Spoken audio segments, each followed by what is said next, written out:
Are the solar weapons like just one singular color, taking in any kind of shape? Yeah, Because you can make I it fear that. different colors if you want, though. Oh, because you I play want. Kingdom Hearts. Well, yes, I played a little bit of Kingdom Hearts, so that's why I did this. Imagine if the social media just people just posting about Kingdom Hearts. Oh, don't do this to me. I miss a lot. I beat Kingdom Hearts 1 with just Kingdom Key. Okay, I miss a lot of games because my brother keeps putting Oh, me it's an to work. ace. Yes. Hello, it's your brother. Hello. Brother. Yes. It's Kibran. This is the most. Yes. Ace is going to be the most likely guest player for this group. gasp. Depends on what you guys run into first. Runs over Cyrus. You're not gonna get to Yo. the Hot Wolf people.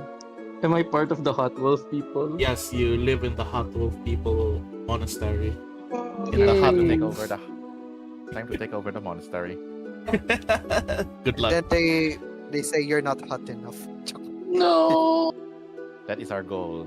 Oh no, they're gonna bow to him because he's blue. It's like, oh my god, the true ice wolf. Quack, quack. They're gonna praise him. They're gonna be like, oh, the true Curious. wolf of ice. Yes. Can you think of a code name for Hello, Dan? Ebo. Hello, Nisei. Hey, Nisei's here now. Hey, Nisei. Yep, You I'm say- sorry, gang. Hey. I'm gonna be watching, so you guys have fun. All right. Okay. Oh yeah, Nisei, when you went in, did it ask on the browser? Did it ask you for your mic? Yeah. Yeah, just enable that. That way, it will let Salem move his mouth.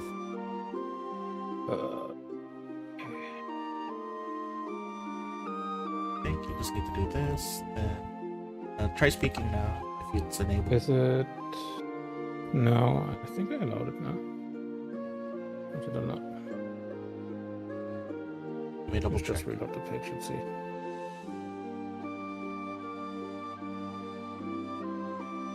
Let's see. Salem. We just need to wait for Wrath now. Oh, is he here? Well, thank you for waiting. Oh, he's here. Oh, hello, Ren. Oh, so sneaky. So Sneakier. Wait, Oh, how did there he you get go. here? Damn, he was so sneaky. I didn't even notice. All right, yay! Damn. It's moving. So Yay. everyone's moving now. All right. Everything looks different. Nice. Yes, everything's very new and everything. You even have Hamwise right next to you. Wait, I have to mute myself. Yes. All right. I think we're still in the loading screen. Let me just double check if it's playing properly on Wait, the stream. what? The loading screen for your stream. I like it too. I love it. I love it too Wait, much. can I see it? Yeah, go to the stream. It's very shadow puppet. Yeah, that's what I wanted to go for. Shadow Puppets. I want to see the stream. All right, go to the he's stream. It's on Twitch. On Twitch. Let me send the link. It. Yes. I like the loading screen, so I shall link it here. Hey, it's Danford. He's on a spaceship. Okay, time to remind Danver how he Oh. He's so Time Time cool. for it's time for Hamwise to eat as many spells as possible because that's how he learns spells.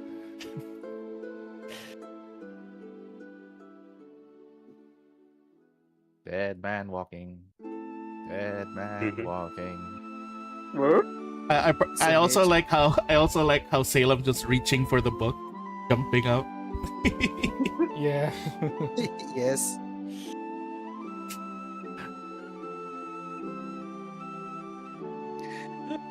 I think I'm the only one who didn't do my crit art. I'm sad.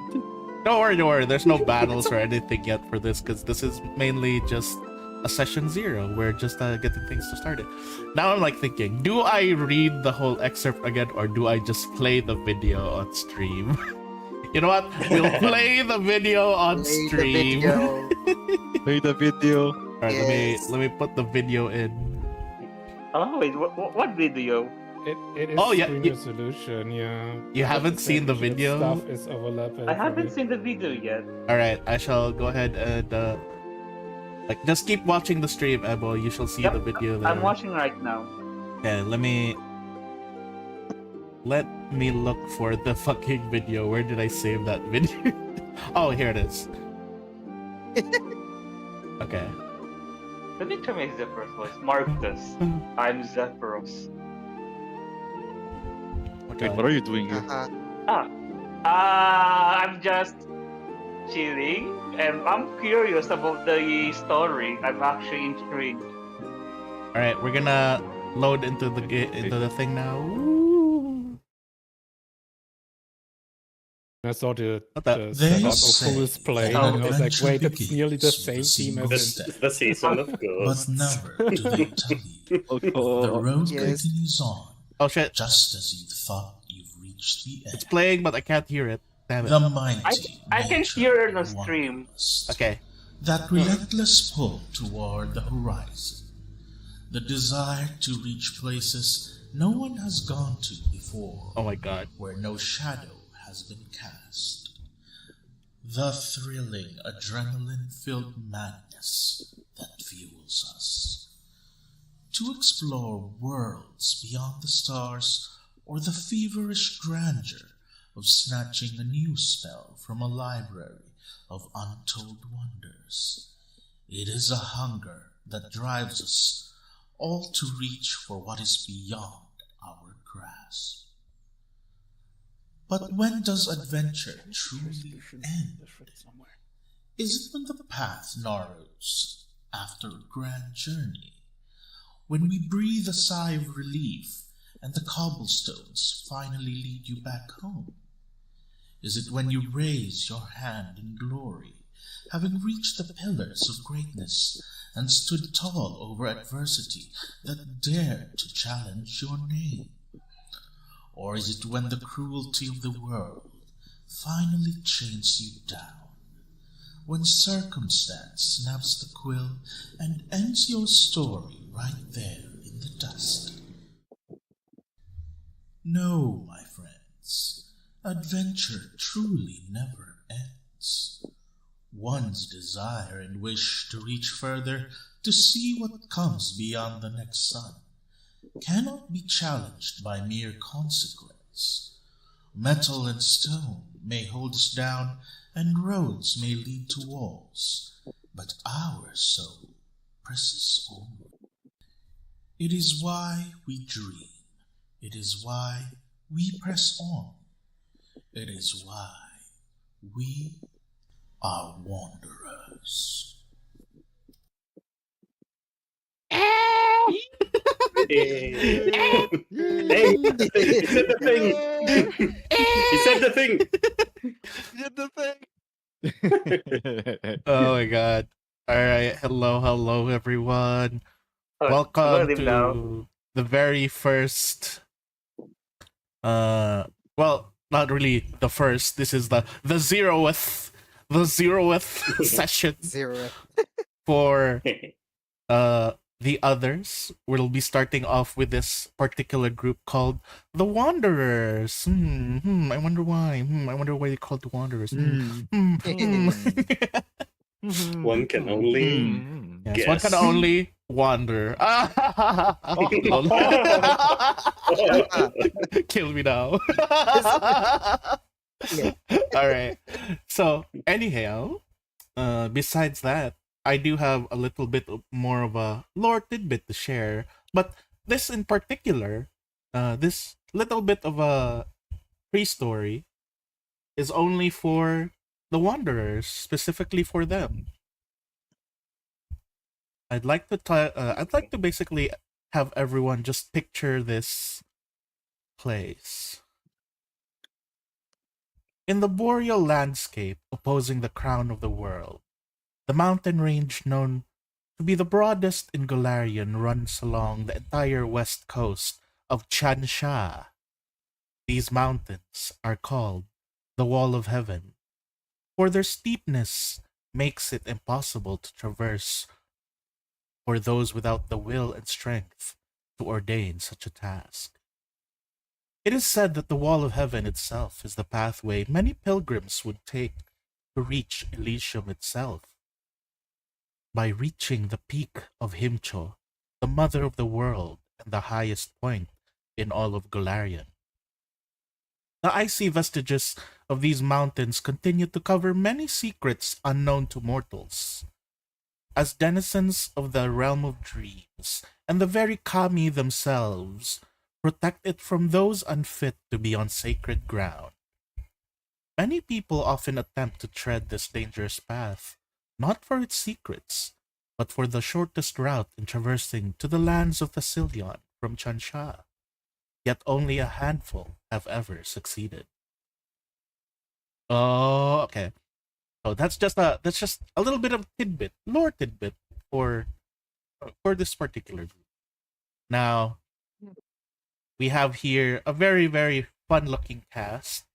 Let's go ahead and from the very top we see our yellow boy over here. Please introduce yourself. And then your Wow. character, yourself, and then your character, of course. Hello, my name is Gio, and yes, I have played previous campaigns. As for this one, I am playing as the youngest brother of the Wolf family, named Danver.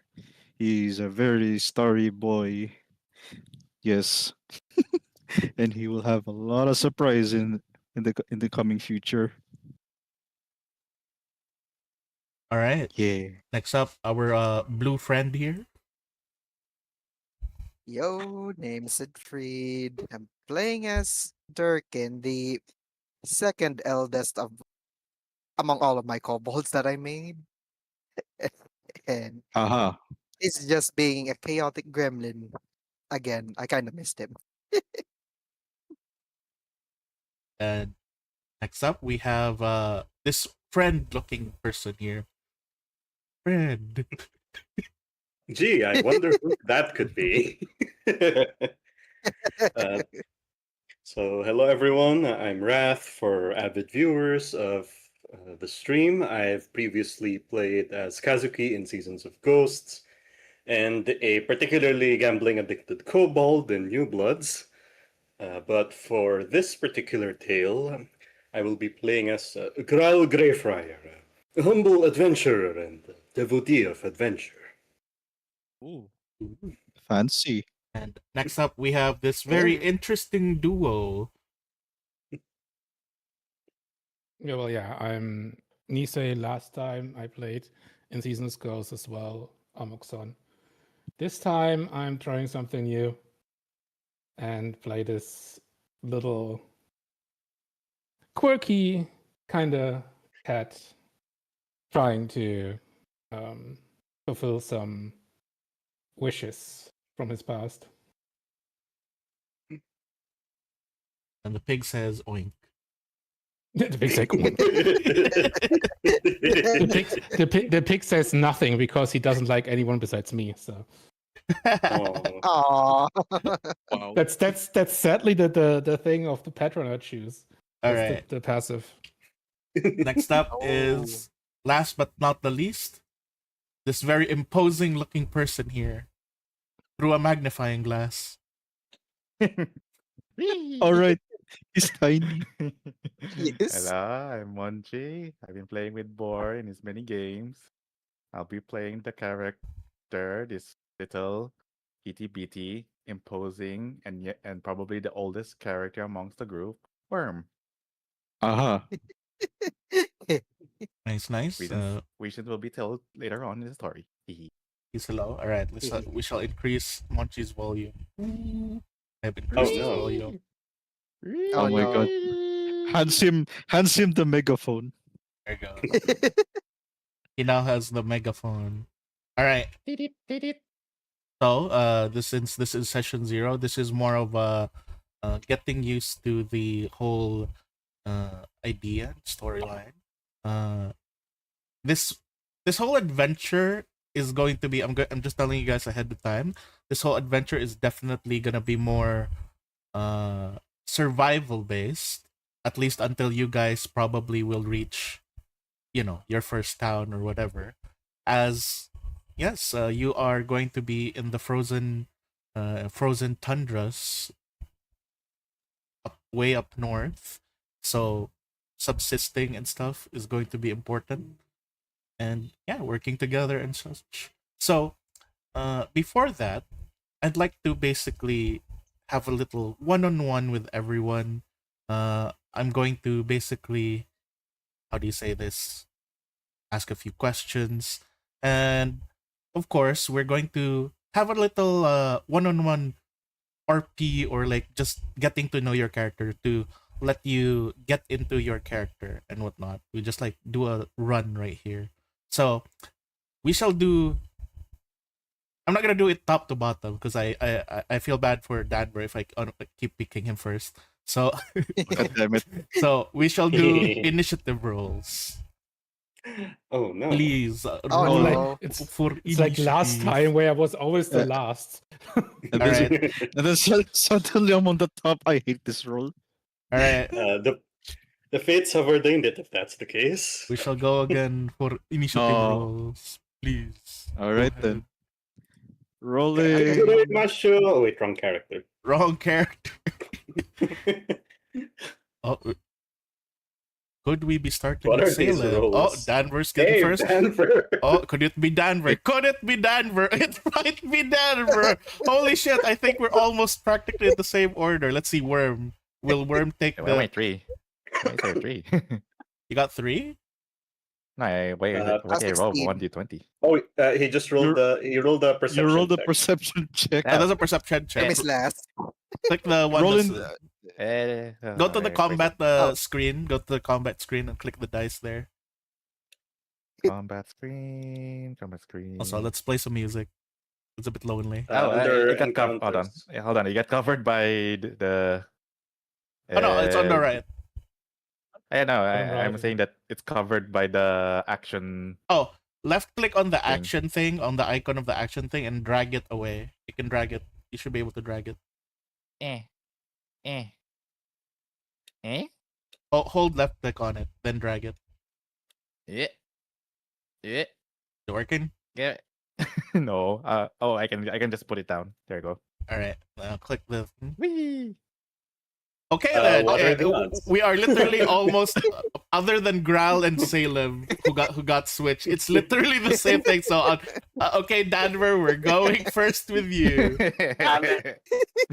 Me and my big The mouth. fate- No. The fates indeed have decided. Yes, fate has decided indeed, Danver, that we're unfortunately going to be starting off with you. Fate has Should decided go with the order they already picked. That's All right, so we will first be covering the story and the character of. Wait, let me show it. Let me show this thing. Danver. Hey! I didn't need to change Oh, it because hey. he still went first.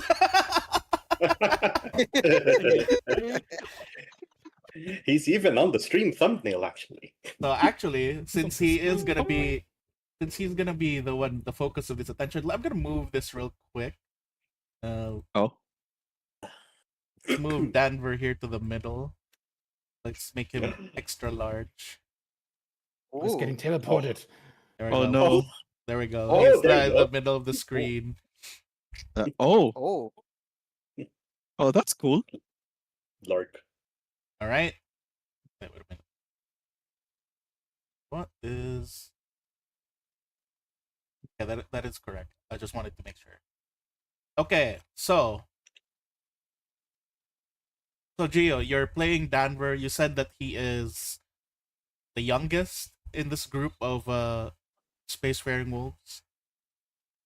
Yes, the youngest amongst the other pilots. Of course, it's unusual to have the the very a talented person who's very such young age. Yes. So just to let everyone know, Danver is from the far, far future, right? He is from Starfinder. That is correct. And And I want to in play case anyone, Starfinder. yes, I did play Starfinder, and the class I'm playing right now, by the way, is called the Solarian. If I remember correctly, it's related about being having the powers of the sun and the stars. Yeah, that's why he's a very bright yellowy boy, golden boy, I would call him. Man, even even in game, he has a lot of spotlight. Yes, he's Yes. glowing completely. All I right. just you are a child of the sun and stars. Just reminds me of what you played last time. It's Rondo. what? Fire. It's Rondo. It's It's Rondo, but even closer to Oh, the sun. okay. No, no, no. He's a fiery, spicy bird. Okay, he has the inheritance of the Nari. Was it the Nari? Yeah, the Nari. Yes. Yeah. So but this Danvers literally, I am the sun and the Alright. stars. Can you tell us a little bit about Danver, like his personality, like how Ah. you basically think of playing him? I did mention before, but since Danver is still young and about, like, and he has a lot of years ahead of him, he would like be the playful type, the energetic, the most curious. Like he wanted to bring life to the party esque. He may be a bit awkward trying to socialize, but he does his best. Please don't hurt me. Something like that. Yes, he is a good boy. All right, He is best boy. he's best boy. All right, let's see. What are your what do you think lies in store for you in this campaign? What do you think you're gonna find? What do you think is gonna happen to Danver? Just from you knowing me Ah. as a DM already. About this one, I'd say this will be one heck of an adventure. And since since he's playing with, or he's surrounded with unknown territories and will likely encounter new types of people, he's gonna have a field day. All right. By the way, I'm writing down notes. Lol, lol, lol, lol, lol, lol. Oh no! he's going. He's going to use it against me. No. All right. So, pretty much, as we've already discussed, this whole campaign is basically an isekai from another. Like, basically, all these characters come from different dimensions. As you can see, with Danver being completely from the future, I think you are the furthest in the future. That is correct. So you are definitely going to bring a lot of interesting things because you are from the future with all your high tech gear and your special class, which is Solarian, which is basically not that common in Pathfinder. Not that common. Not that common. It's an understatement. You're the only one. You're the only one. Oh my god. Hence I'm in the far future compared from this timeline. Alright, let me just fix the layout real quick. 'Cause for Yes, some I'm sure reason, everyone Denver will else- have I'm sure Denver will have a blast in the past. Why is everyone on the side for some reason? Maybe literally. Yes. Yeah. Oh, there we go. That's why.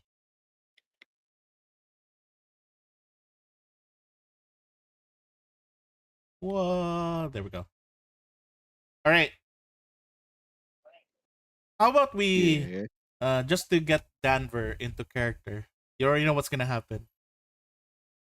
Let us go Explode. ahead and do a one-on-one Oh no. Yes. I should. Where Gasp. where would you like to like what scenario would you like to play? Give me something from Danvers past. Like anything that you can come up with. We shall how do you call this? Improv here. Something that would lead them up to this point. Can be. Hmm. If that's the easiest way. Huh. Hmm. Before I would do that, I did mention. Is it okay if I share some information here, since that we discussed a few days ago Of or course. before this? Okay. As far as I know, his brother, we'll call him Frost, Mm-hmm. codename Frost. Yes, for those who know, you know. Mhm. Uh, so, so technically, his I know his brother worked in how do you call it? Like he worked in some uh big organization thing that monitors the galaxies and the sectors of it. Oh, I'm not sure how you call that one. like what do you call this? Space cop, lol. No, no, there's a bit too A that's a bit too federation, low. a research. Yeah, something like that because his brother is like has the highest ranks of the Ooh, okay, okay. yeah, think of it like highest ranks of the in the federation organization that that monitors the flow of the flow of the universe, Okay. if that makes sense. Yeah. Of time. Yeah. So with Danvers, of course, he mostly does the gig for his brother to scout around and to see if things are in flow. Is Danver And part of the actual like group? Is he also like uh, or is he just doing it for his brother? Like as an aid? hmm, I suppose it's like somewhat of a freelance. Like Ah. he only like if to be honest, like his older brother can give the task to anyone else, but sometimes if he wanted, he'll just ask his brother to give a helping hand. So basically Danver's job is to scout and explore the universe to find to basically expand what they know. Is that correct? Yes, since he's the fastest pilot in the damn universe, fastest boy. Fast boy. So he's All a right. space Yes, explorer.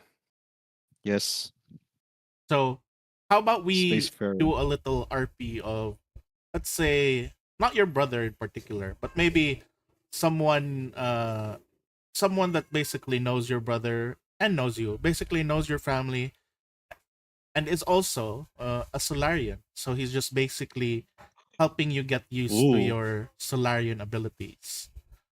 Let's give him we a we can do that. funny name. Let's make him, let's see. What's a very spacey name? Galaxy. No. What? I guess that's it if you're being literal. All How right. about Corby? Corby? Yeah, Corby. All right. So you are I'll let you picture the whole setting. Try to image it in your head. You are Sure. currently at Toledo Station. Toledo Station in the primal sector near Absalom Station as well. You are currently stationed here because of orders from your brother. It has been a while Yes. since your brother had basically assigned you a new project or sector to explore.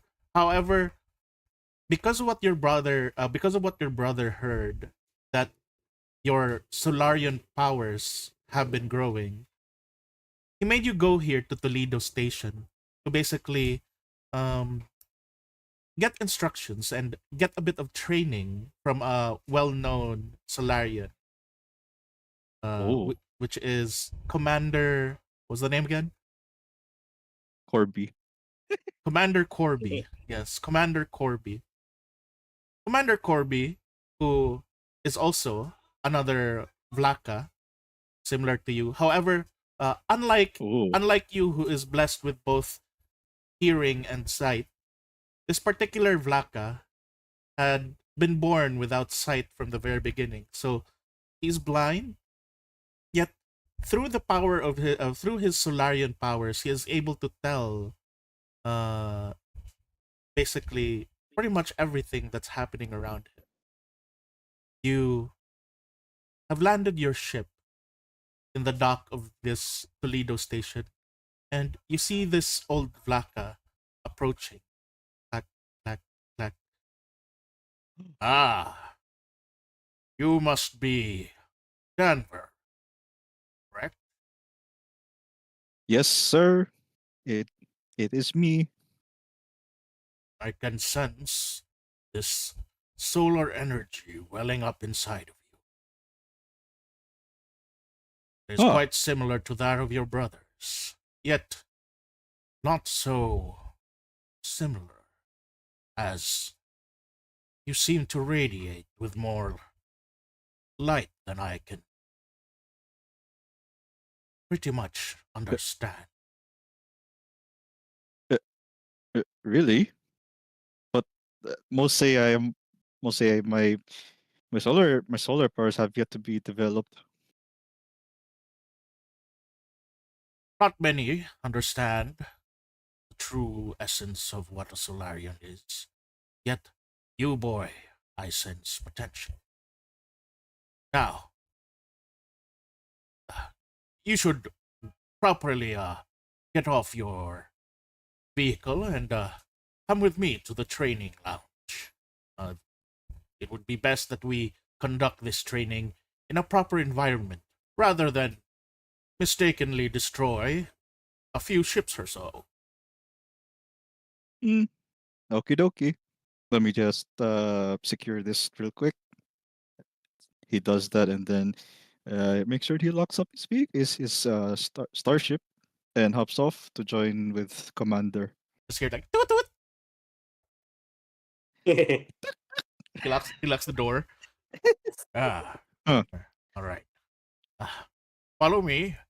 You just see as he's just basically walking around with a cane, and then eventually he leads you to this training area where you can pretty much see that not much people are here.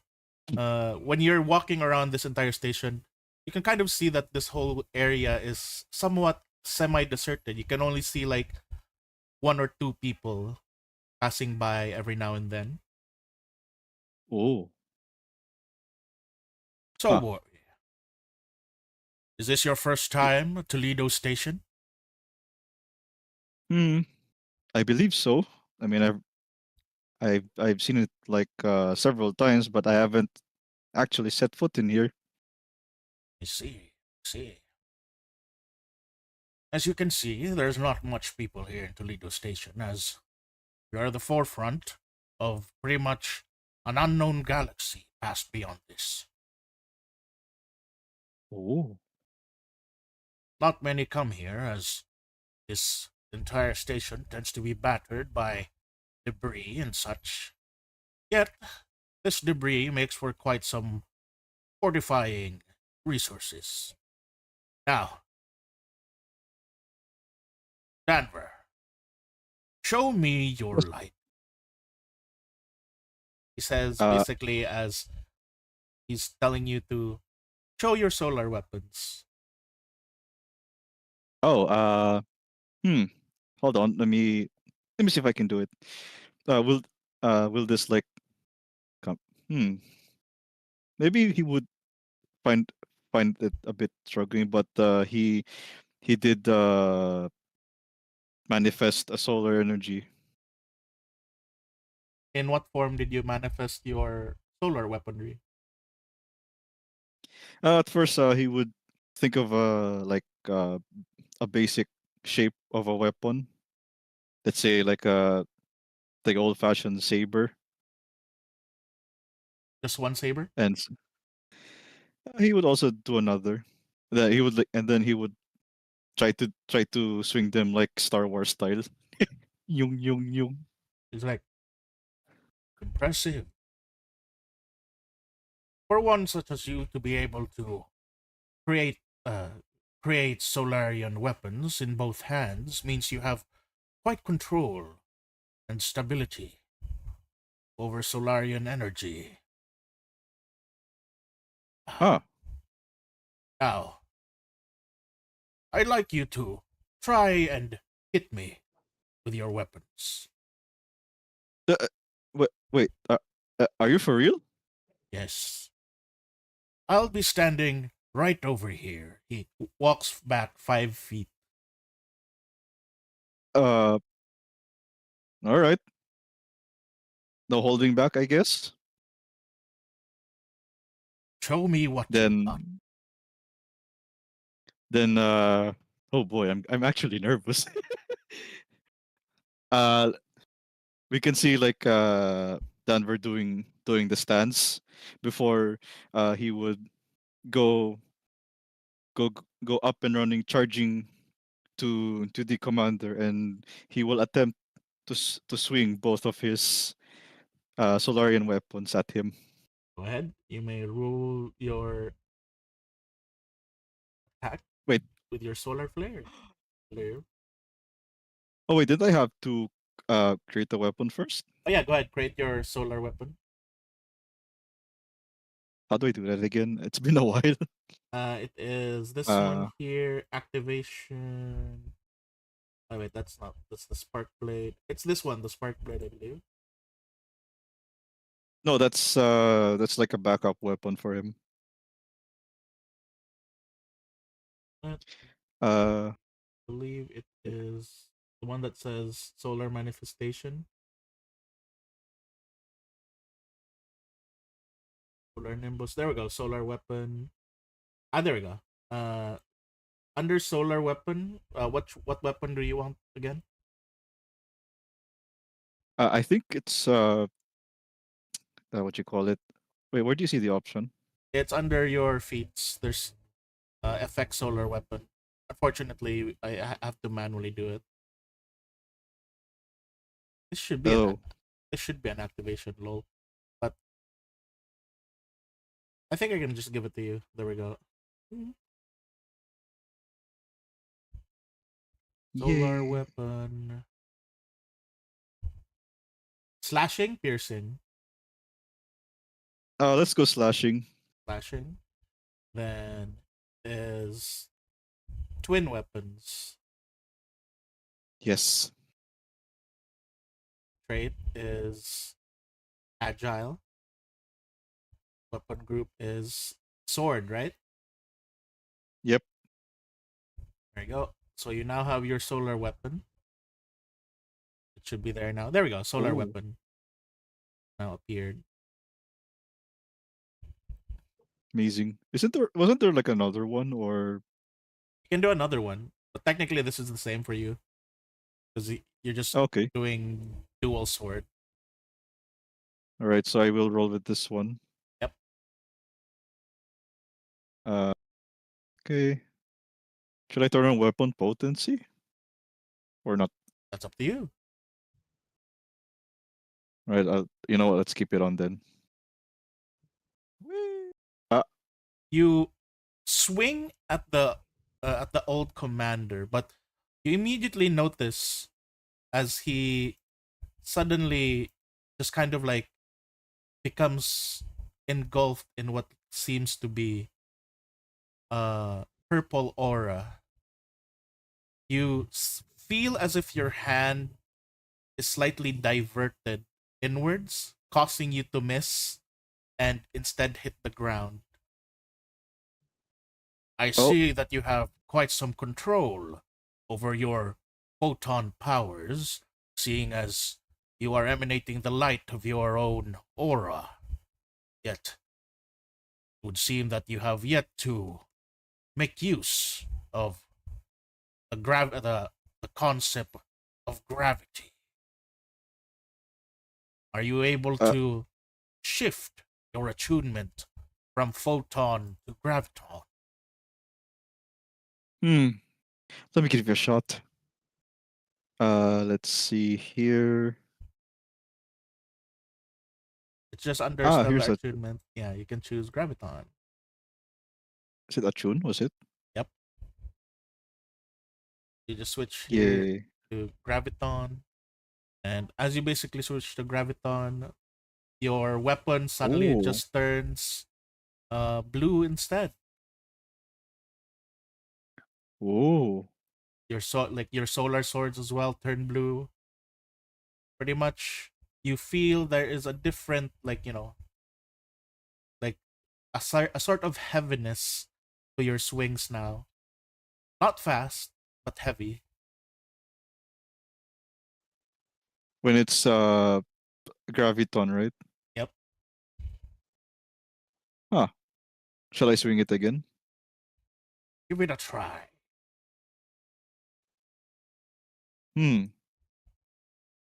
All right. Here goes nothing. Oh. You manage to hit him, but you just basically see the reflection of his force field, but you still connected with him, and as your blade basically hit him, you immediately feel as if the gravity around him begins to become heavier, and you can see the ground beneath him just kind of like crack as the force of your swing creates difficult terrain around him and makes him slightly slowed. Ah, Oh. good. Uh, sorry. I hope I didn't hit too hard. I've taken worse. Now, let's see how you can protect yourself. And then he just swings at you, his cane now glowing with photon energy. Uh-oh.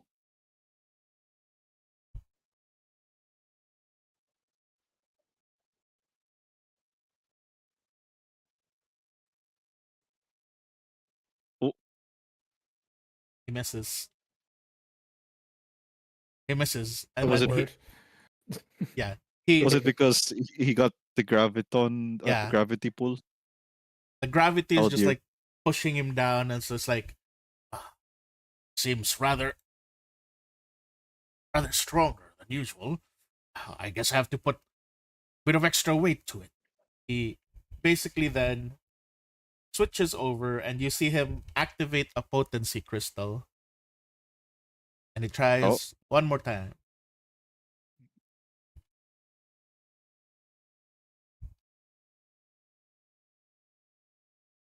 Oh, that's gonna hurt. He pretty much ends up hitting you. Ah. And as he basically hits you, you are knocked backwards while taking a bit of a heavy blow. However, you may also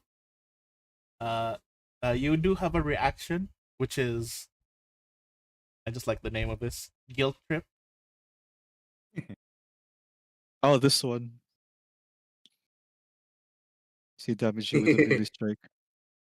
It's like at our look at this. Oh. Oh, okay. Ah, that hurts. Oh, I didn't know that hurts a lot.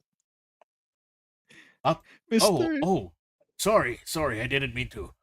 Oh, I apologize. I wasn't aware that I hit you too hard. Oh.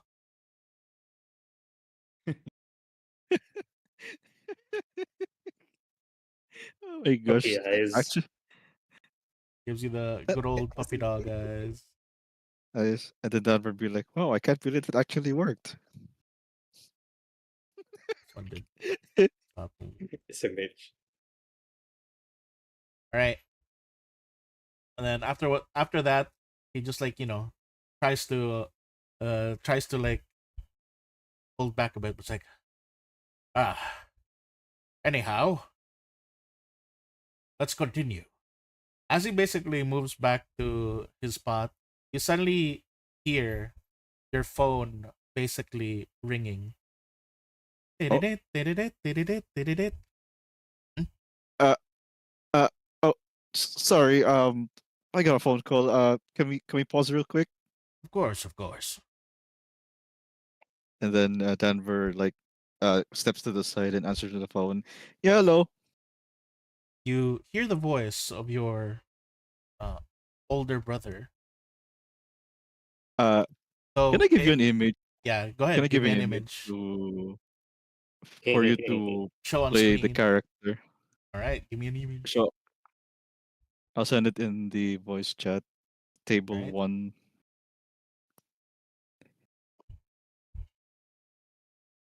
And this is Ooh. him. Old boy. All right. Yes, this is the brother that had the higher rank in the organization. Yeah. All right. Time to show him to the stream. Gasp. Fuck him. Gosh. Here, this is the whoa. He's covering the whole screen. Oh no. It's too large. I mean, He's too large. Oh my god. It's too large, guys. It's him. All right, I need to fix one of the things here. SMH. What? I did say it's his brother. Yeah. Wait. There you go.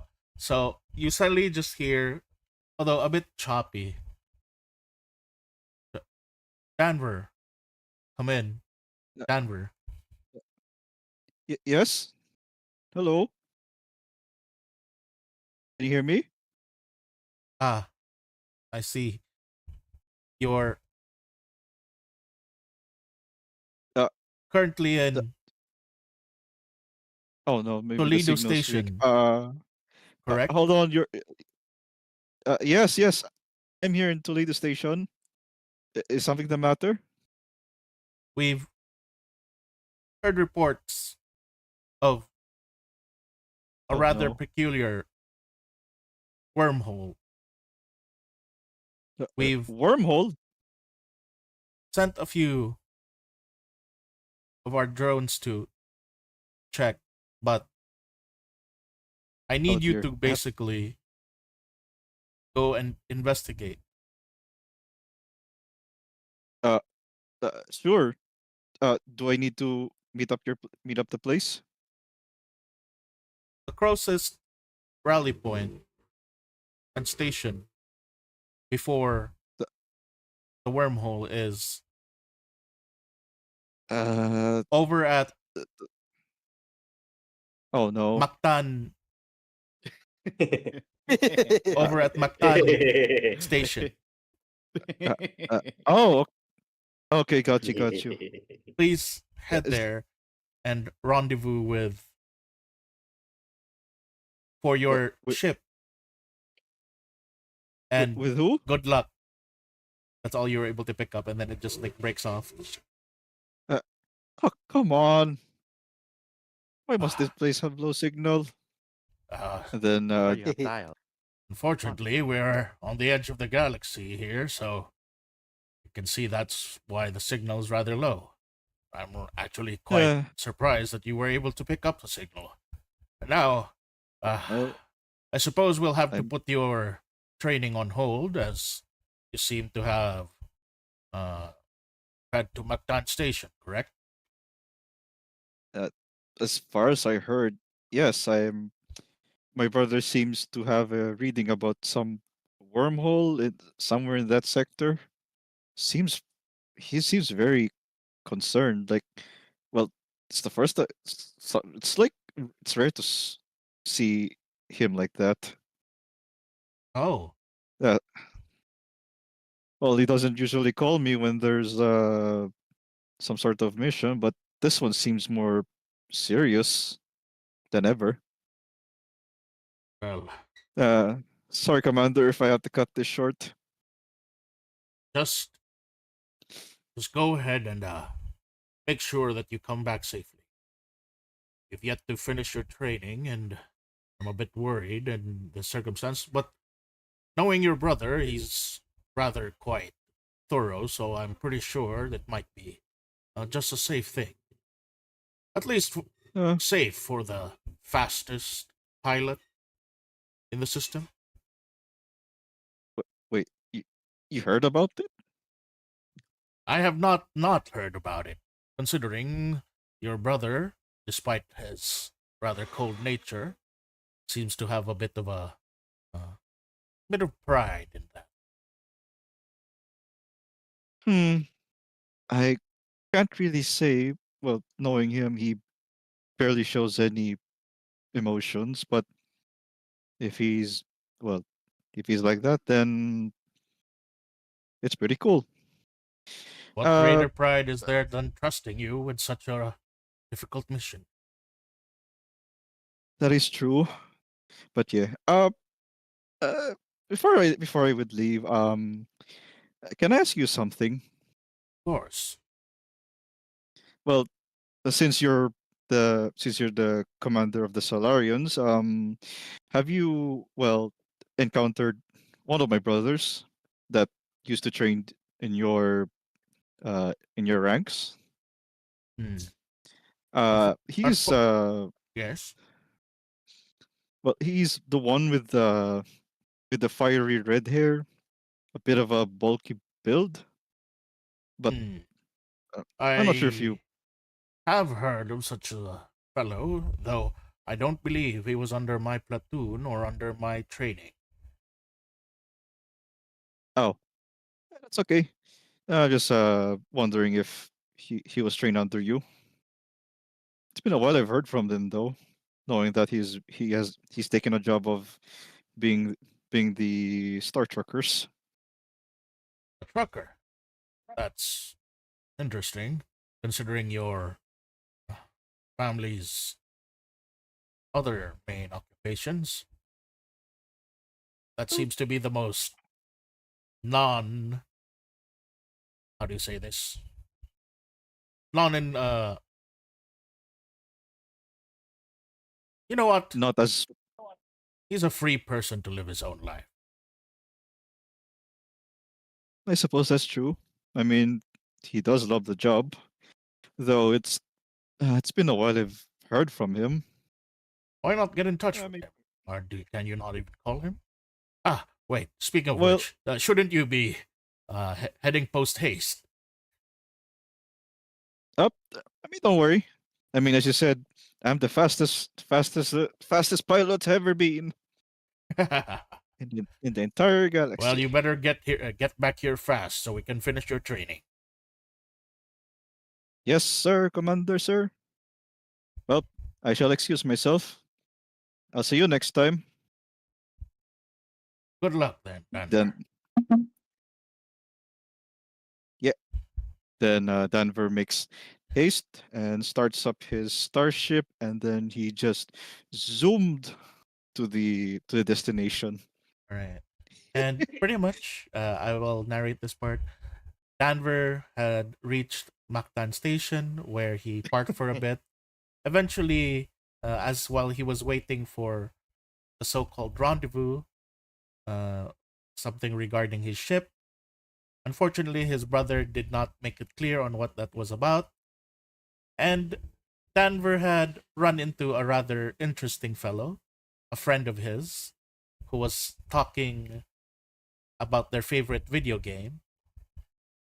Danver got slightly distracted by this discussion, and this friend of his offered to enhance Danver's ship to overclock the warp drive just so Danver can come back fast from the mission Oh boy. as Uh Yeah. As Danver basically then starts his ship and heads towards the wormhole, a person appears. A woman, a female Vlaka, appears at the docking bay, looking around. He should be here any minute. I was told by his brother that his warp drive needed repairs. I have the new warp drive here to replace it, but I don't see him. Danver Wait, has was this- already left into the Oh. wormhole. And as he's basically going through the wormhole and has already entered a different space of an unknown sector, you can see that his ship is smoking a bit, Oh dear. but Oh. he pays it no heed, probably. And Oh, just no. continues on with his mission. What happened to Danver in his mission? We will eventually find out. Alright. Next up. No. Oh no. What have you done, Denver? What has he not have done? He's fine, guys. Danver's fine. Well, I'm not the one who narrate this. He's fine. He just lose an arm and a leg. Everything is fine.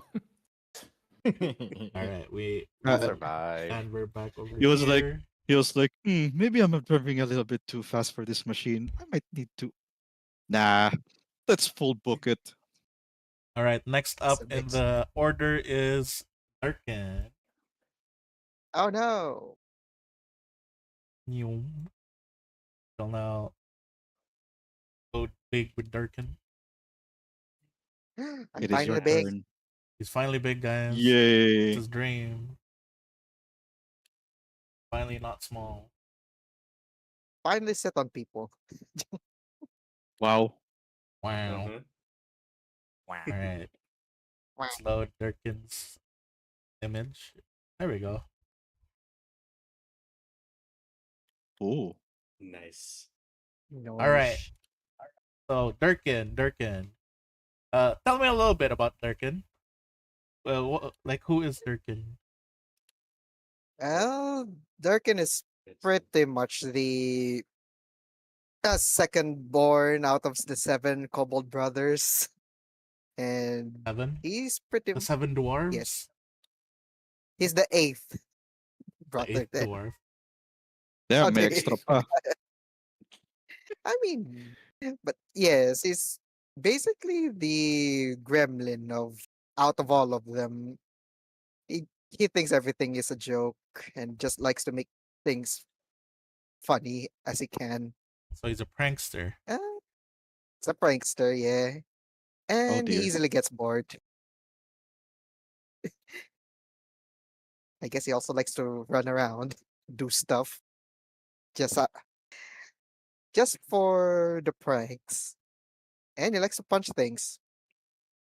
Especially the family jewels. He is a scoundrel through and through. Sounds about right, honestly. So- See? So, would it be fair for me and everyone to expect that Durkin is just gonna be an overall goblin this entire?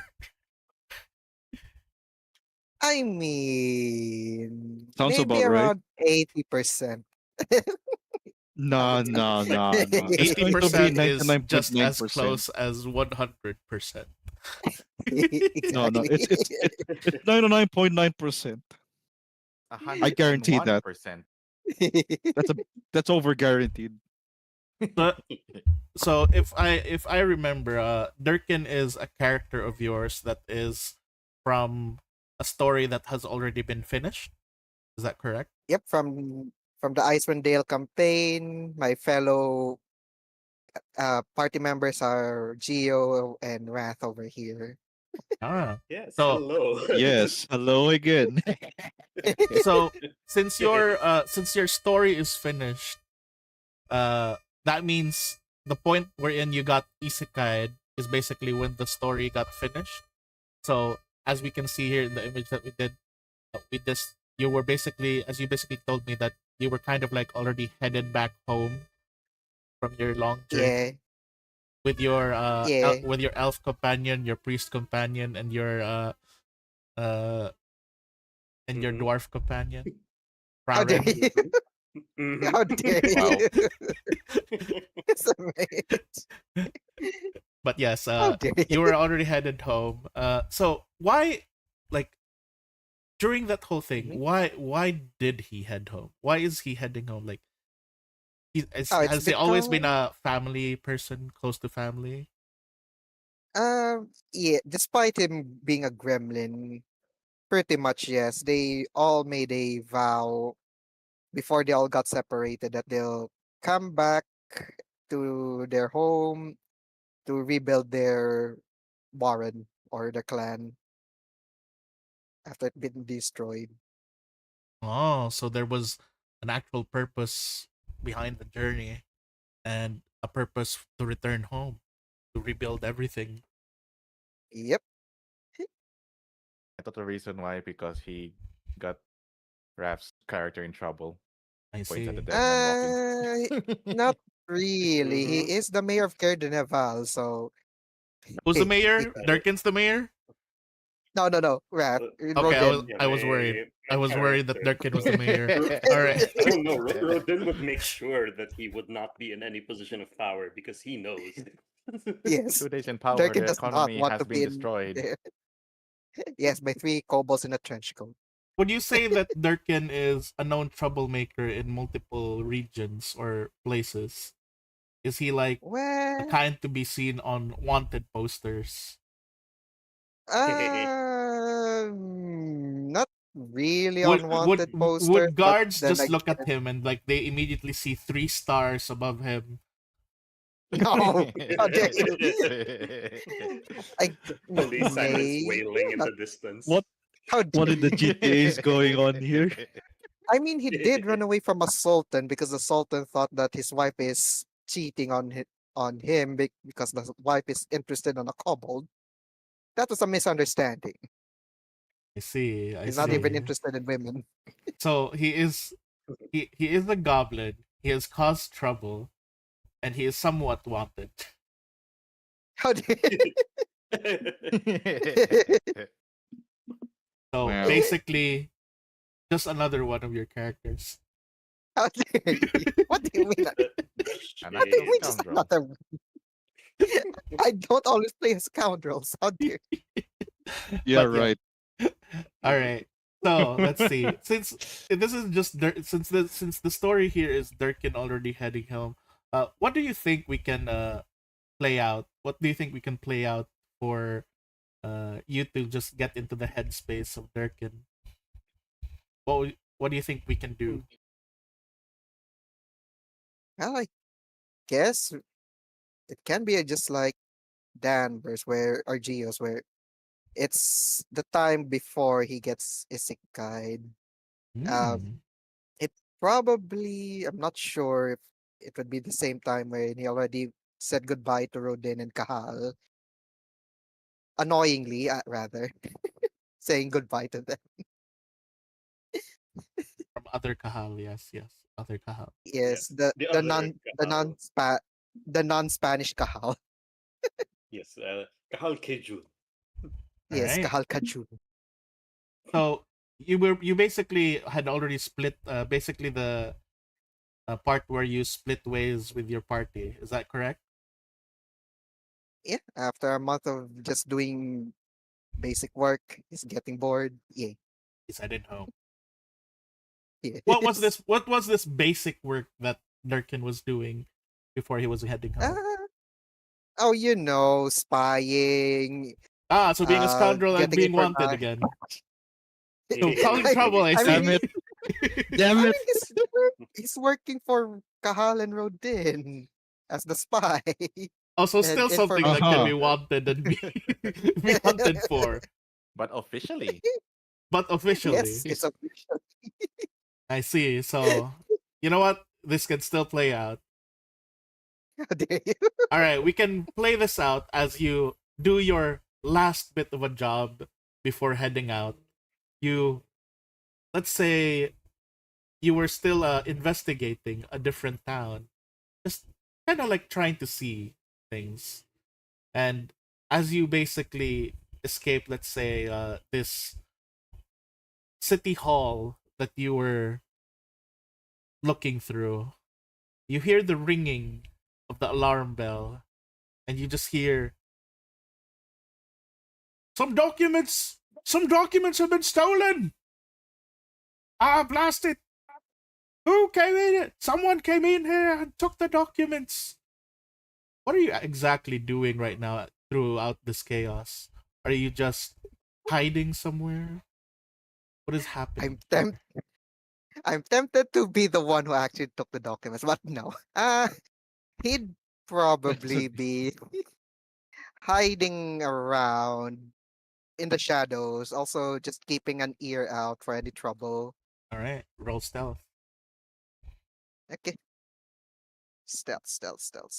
There we go. You, No. as you basically shuffle around, hiding in the shadows, you suddenly see as a bright lantern is shined upon your face, and someone points out, "Look, a shifty kobold hiding in the shadows. This must be the thief." Hey, you should know that shouldn't shine things on front of a kobold. We are sensitive to light, don't you know?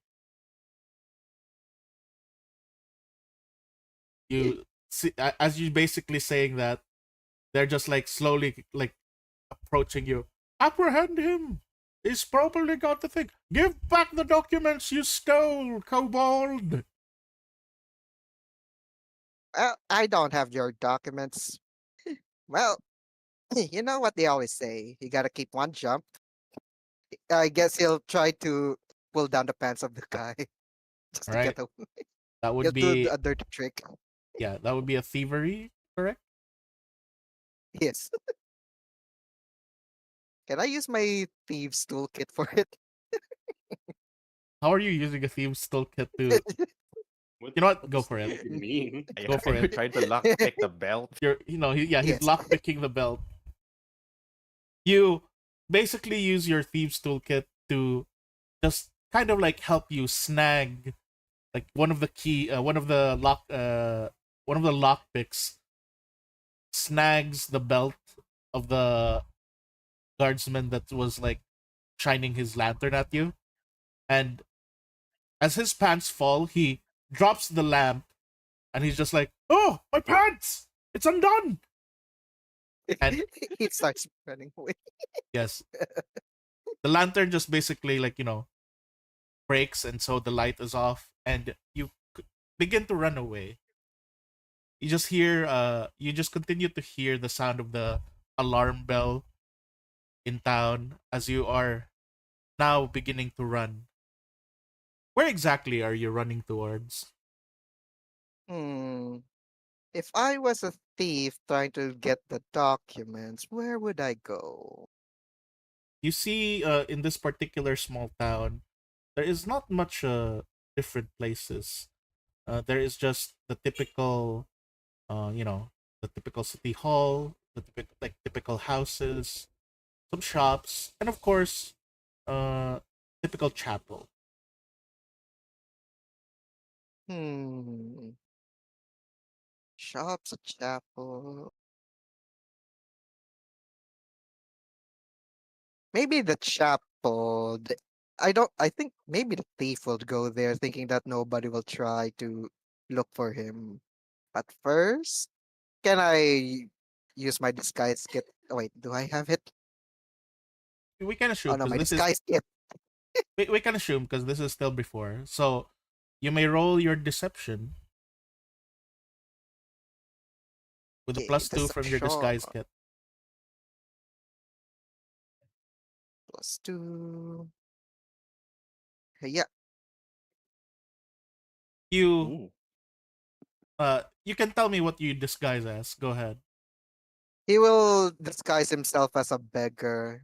Arms for the poor. With a black eye. The black guy. All right. Yes. You basically head towards the church with that, correct? Yep. Hopefully a thief would go there. As you like, because this is in the middle of the night, you actually see that the church has, like, practically everything seems to be closed right now, but as you basically approach the door, after a little bit, you hear the creaking sound of the door as it opens. You see this uh you see this balding cat person. What's the cat person in D&D? What is that? What are they called? Tabaxi. Yeah, you see this balding tabaxi who's just like looking at you. Oh dear. A lost one. Looking for some alms. Perhaps Eh, we can offer you some bread instead. Yes, please. May I also stay for the night? It's rather cold.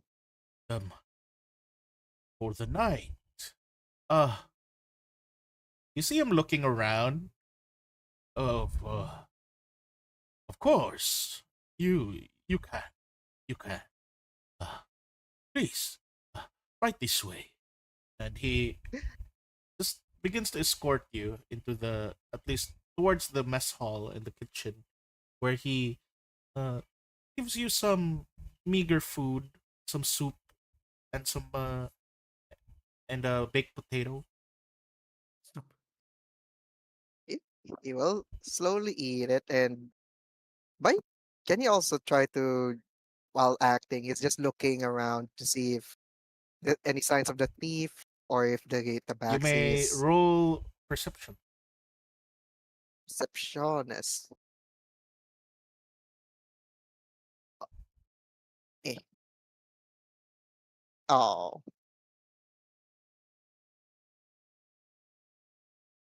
You get. 23.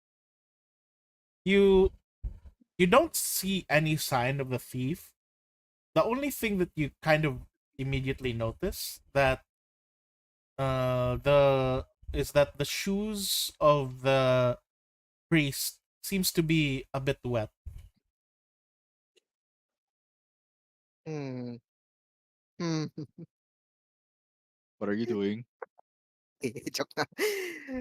Uh, Take the shoes I off, guess Rich. he'll wait. He's wearing it, right? That's a bitch. How dare you? Mhm. Mm, uh, he'll just make a comment if it's since he's wearing it.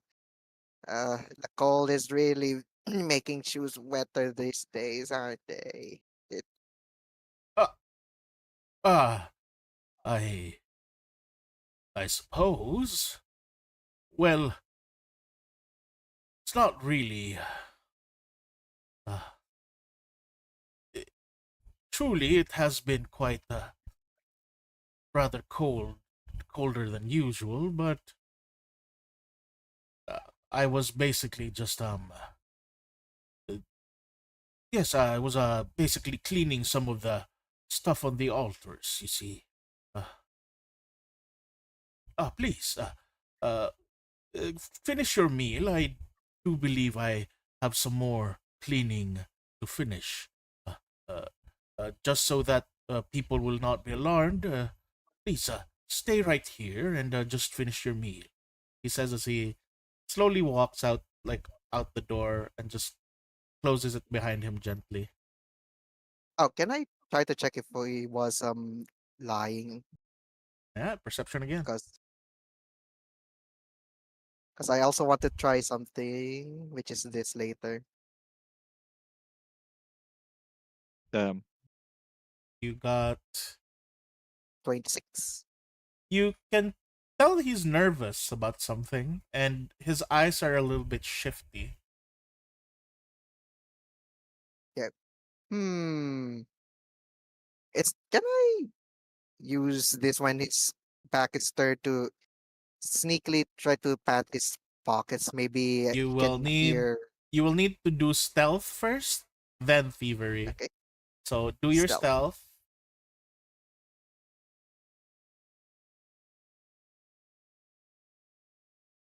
Then thievery.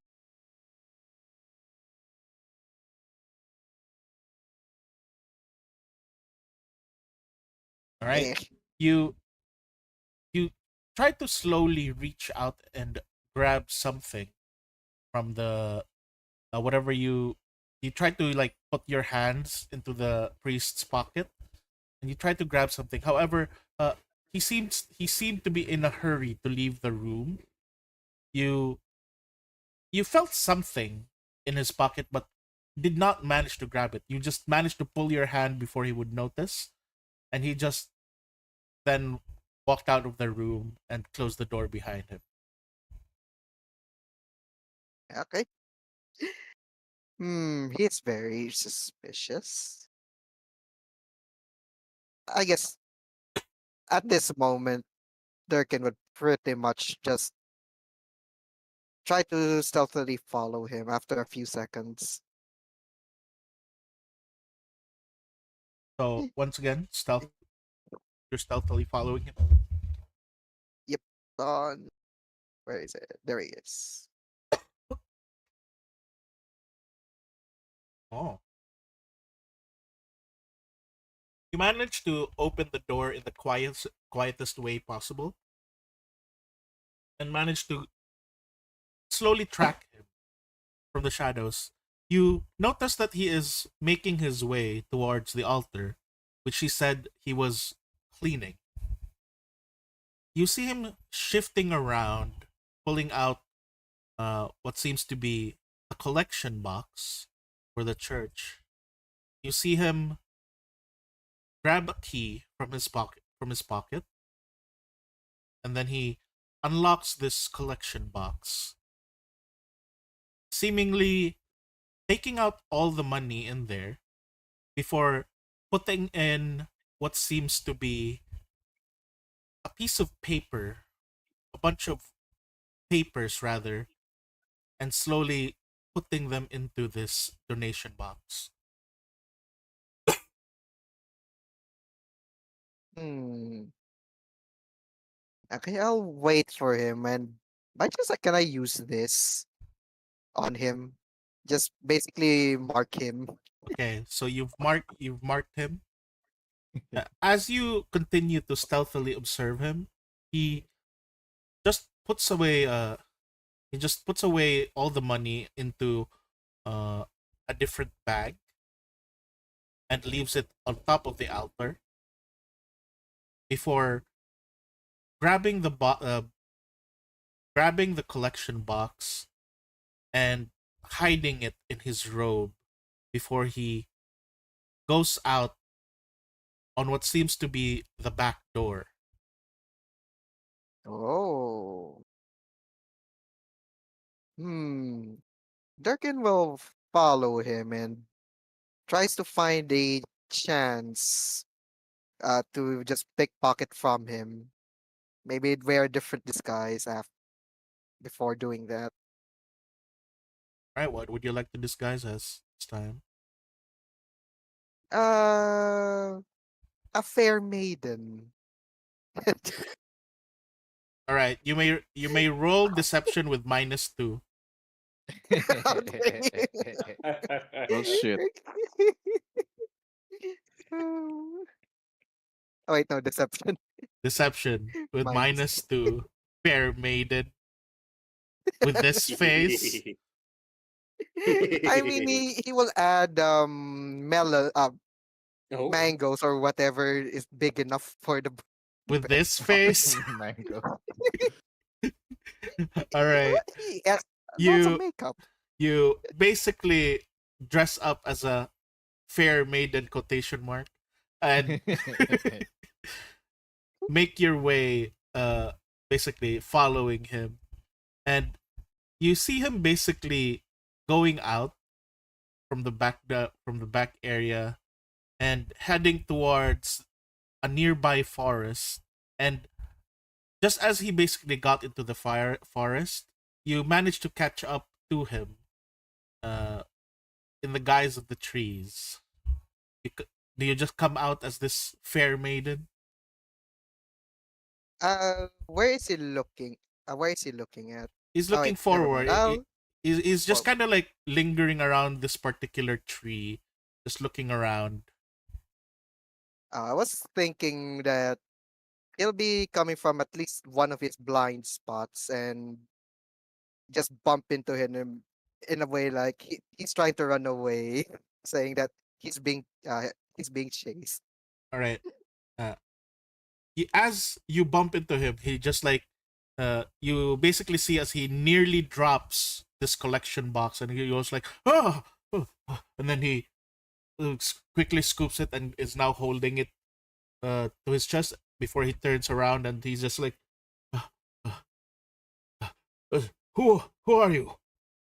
And then as he looks at you, he looks at you from top to bottom, then bottom to top. An ugly wench. Oh my hero! I'm being attacked by hooligans. Help! He'll try to do a dirty trick on him by grabbing his robe. No. You gotta do deception first. You gotta do deception first for the being attacked by hooligans. Mm-hmm. Not beating the allegations. He looks at as you basically say, that you're being chased by hooligans. He looks at you once again from bottom to top. Are you sure you're not the hooligan? Oh, with this face, darling, I make You see his thousands of face bucks. crumple up a bit from disgust.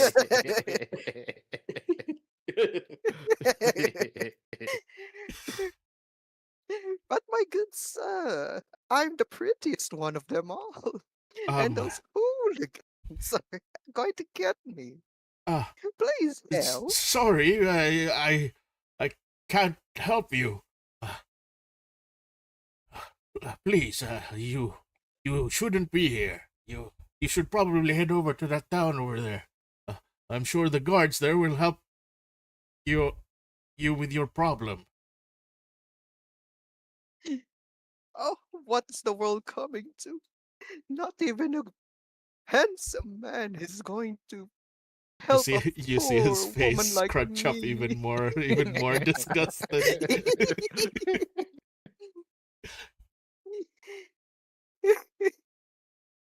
Hmm. Baring his teeth now, trying not to puke. God. I wonder how can I do a dirty trick from this. He But is please, he's not paying attention to you right now. He seems to be looking around, shifty eyed. Just like Oh. as if he's trying to see if someone's arriving. He's trying to ignore maybe- the ugly wench in front of him. Maybe I could do the pickpocket now that he's distracted. At least. Wait, what are you aiming to pickpocket? The chest? Because he's currently Wait, like no. grasping onto Currently it tight. grabbing. Yeah, he's grasping onto it tight against his chest. The chest is against his chest. Yes. Mhm. I'll do a dirty trick that way. Maybe I can ruffle up his robes a bit. You're gonna like flip his robe. Yes, like he's going to try to get up and trip on him. Then Alright. just rip his robes. Go ahead. Ivare. Okay, thievery. Let's go. If this fails, he'll go for the old reliable. You flip up his robe and it goes over his head, making him like slightly, slightly basically perplexed and like blinded. He ends up dropping the chest as he's like, as Yeah, he's he'll basically grab then it. he's struggling. Yeah, he's struggling to fix. He's struggling to fix his robe, and by the moment he got to like put his robe back down, you're already like, how what let's see, what's your speed? Your speed is 45. damn, you're fast. You are quite some distance away, and he's just calling out to you, Wait, come back! I can hear them. The hooligans, they're after me. Run. You see him trying to like catch up after you. However, he is not built for running. I guess It's once not. I'm far off, I at least try to check the what he stole. As you What basically document?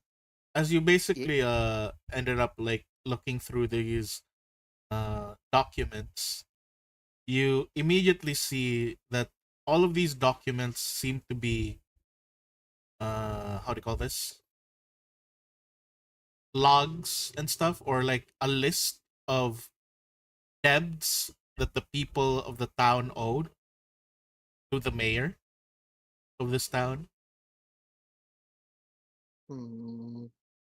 You even see what appears to be uh the church's own like debts to the town, like listed here as well on a document. You can roll He'll.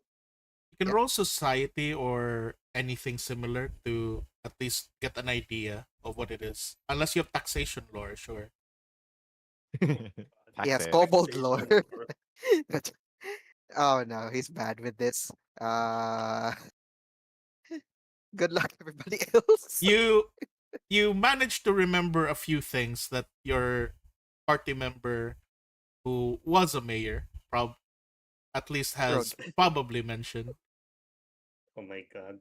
And so you can kind of tell that the mayor of this town is most likely corrupt and has been extorting or putting a lot of his own people into debt, and has all these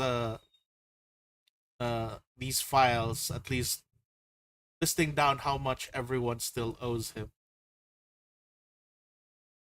Hmm. Ooh. He'll do a whistle and say, "Ooh, Road is gonna have a field trip with this one." So what do you do now? You still Ah, are with this thing, and you do. he'll probably just put the box somewhere he can probably see. Take the documents with him and just see if he can go back to where to the to Care de Neval, go back to Rodin, so he can just turn in his report, Of the course. dirty report of this mayor. Right? You basically leave town as the town is quite busy, still looking for this so-called thief. You also chose not to report the priest. You just basically just went ahead and left, and went to your old friend to at least have him use this document as what you would ever use it for. And I would probably think that he thanks you Finally. for in a bit of a very surprised thing, that surprised expression, seeing that you actually did something useful for once. How dare? Yes. How dare? Yes, color me surprised. You've actually brought me something I needed this time. What do you mean, oh Rodin, Mr. Noble? I do things useful to you every day. Now where's my pay? Yeah, you said you're gonna give me those old satin socks you used. That was not in the contract. Here, he just tosses you the usual bag of gold. Oh, you're boring. How else are you going to keep coming back and do my bidding? I'm not an idiot. You might be. Ugh. Fine, fine. You're lucky I like you. Everyone does. Blech. With Be that, gone. Yeah. yeah. The With mage. that, you finished your little errand of sorts, and you make your way back home. Eventually, you see on the horizon the familiar visage and look of your home. You pick up the pace and quickly run. You pass a few of the you pass the border towards your home, and you can basically see just down the path, most likely your siblings, right? Siblings. Yep, 7 of them. You Ah, raise your hand as if to call out to your siblings to show them that you have returned. And as you raise your hand,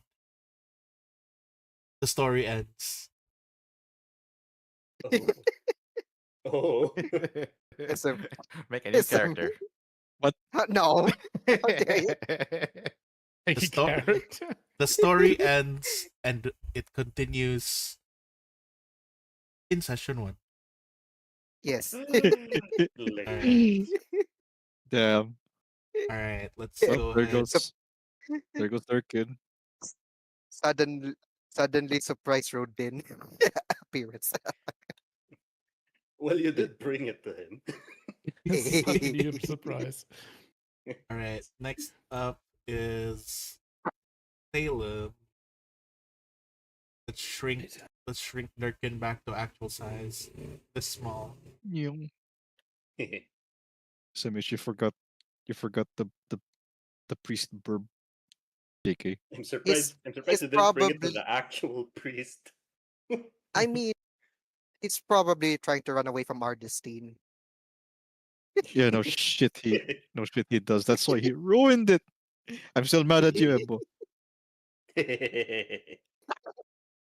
You're supposed to give me a peaceful ending with me taming the owlbears, but no, you decided to join him. Next up is Anyways. Salem. Go ahead with Salem. Let me just change the background. Kitty's turn. Kitty's turn. It's Car. There we go. I still like this one. I don't know. I don't know why. Yeah, I like this one in particular, just because of the jumping cat. Yes, reaching out for a I, fork. it's cat super doing cat whimsy. things. Yes. I'm amazed he was able to jump on a paper thin pig. No, he's not always paper thin. No. He's not always paper Oh. thin. He just chooses when he becomes paper thin. Oh, Yeah, he I can thought it was choose. permanent. That would be sad if it was permanently paper thin. He can't even carry things.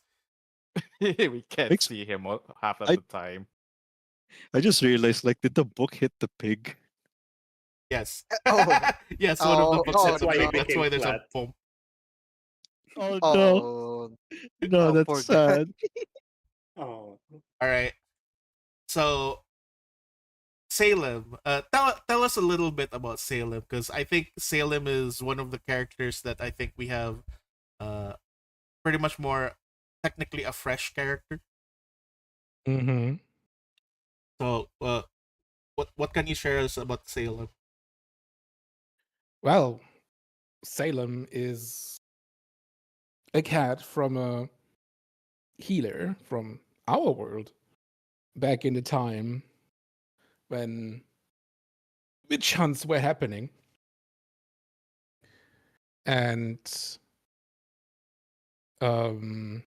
yeah, he was there, always there watching, seeing what his owner was doing, until she became one of the targets of the witch hunt and leaving him alone. So basically the Salem witch trials, and Mhm. he himself is a survivor of these trials, or basically was belonged to a witch from the witch trials and did not get tried as a witch himself. Well, he's a cat, so Exactly, because he's a cat. he was a Now- cat back then. Now you have like technically, in technicality, you are the familiar of the witch. Well, what was supposed to be seen as a familiar in our world, yes. Yes. So not technically a familiar in like Pathfinder Yes. way, but he was like a companion to that witch. Yes. Companion to the Well- witch. Can we give a name for this witch that owned you? And is it Sabrina, the teenager? Oh my god. Is it Oh my Sabrina? god. Oh, Oh, no, Sabrina. Well, Oh, the, this cat's the, gonna the, be sassy. the thing is like his name is technically not Salem. He's calling himself Salem when he's waking up here. He has a different name. No. Oh. Ooh. Now, let's see. Can you explain the pig? Why is pig? Why pig? Why is pig? Let's say that his owner had pigs as well, and he is familiar with pigs and feels comfortable around them. So when he woke up as a witch in Pathfinder, it just happened that the familiar he got was a pig because it was the first thing that came to mind. So, out of all the pigs, it was this pig. Hmm. Because the witch that originally was your companion owned a lot of pigs. Yes. So the name of the pig, did the witch give the name of the pig, or did Salem name the pig? No, it was the favorite pig of the witch. Oh, the witch had a favorite pig. So I'm yeah, I'm That's slightly the- that's the s- surprised. I'm slightly it's the surprised the same. pig didn't turn into the witch. That's why he names it after the pig. It's not the same pig. It's just names it after it. Because this owner has a really bad way of naming things. a very simple way of naming things, just picking the first thing that comes into their mind. Yeah. Considering his original name, yeah. Yes. All right. So, let's see. Oh, I have an important question regarding the pig. Can the pig talk? Or is he just pig? The pig can, I think, by lore, the witches in Pathfinder can communicate with the familiars, but they can't communicate with others. If I'm not wrong. Yes. They need to take a specific what do you call this? They need to take a specific trait It's like a or prepared familiar feature or trait. yeah, a familiar ability to let the familiar speak to others. But there is kind of like a telekinetic speech between a familiar and their pet. Yeah. Slightly. So they can communicate with each other, but not. Plus, you also have the advantage that you are also an animal. So you can already I'm- talk to other animals. Yeah, I'm a So- reanimated. I'm an awakened animal, so yes, I can. So technically you talk you with them. have the advantage of, even though it's like talking pig, you are still a talking cat. So you can just understand each other.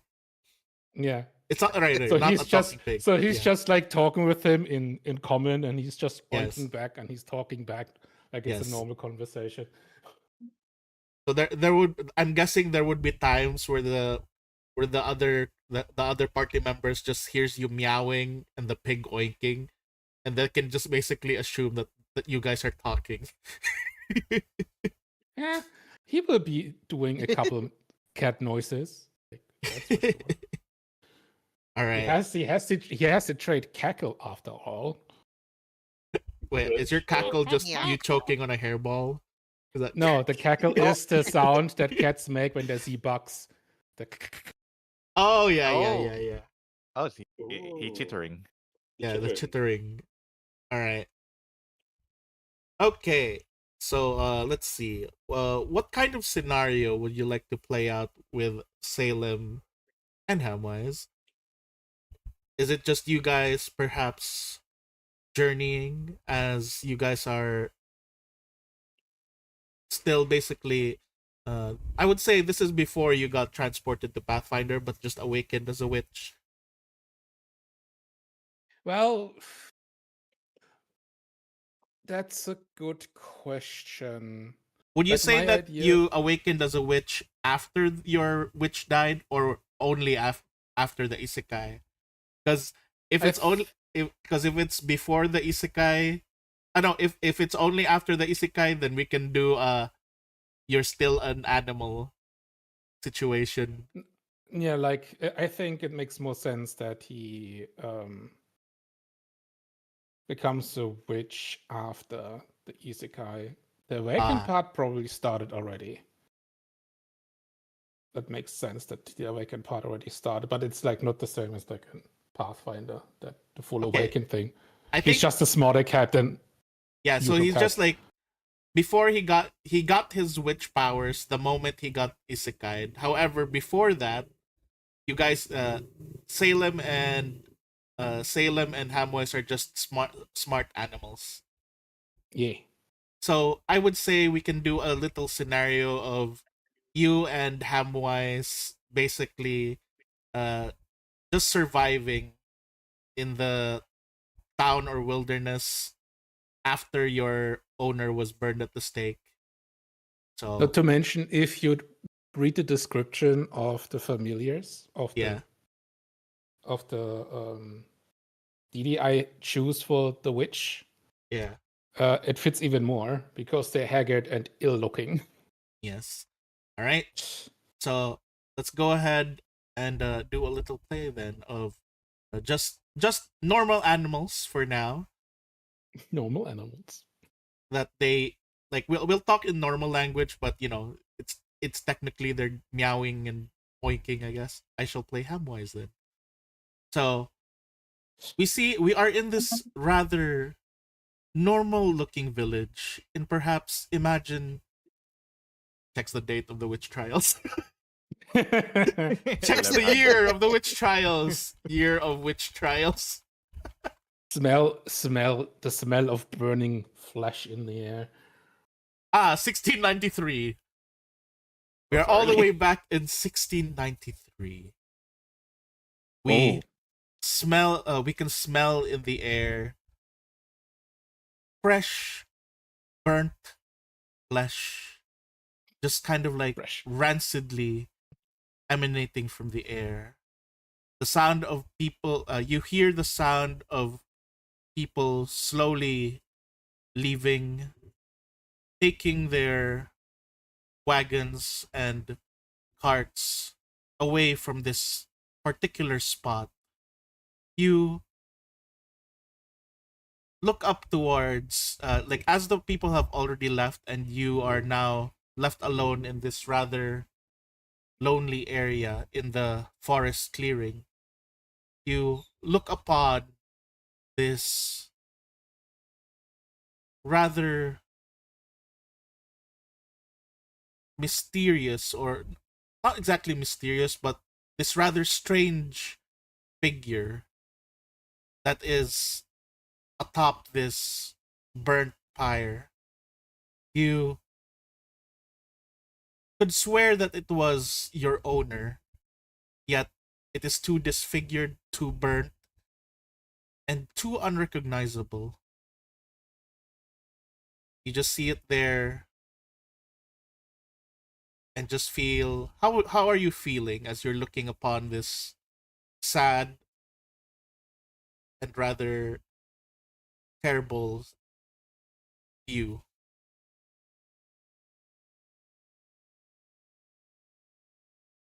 Probably he doesn't know how to feel. He's just sitting there, looking there, open eyes, not blinking, in silence.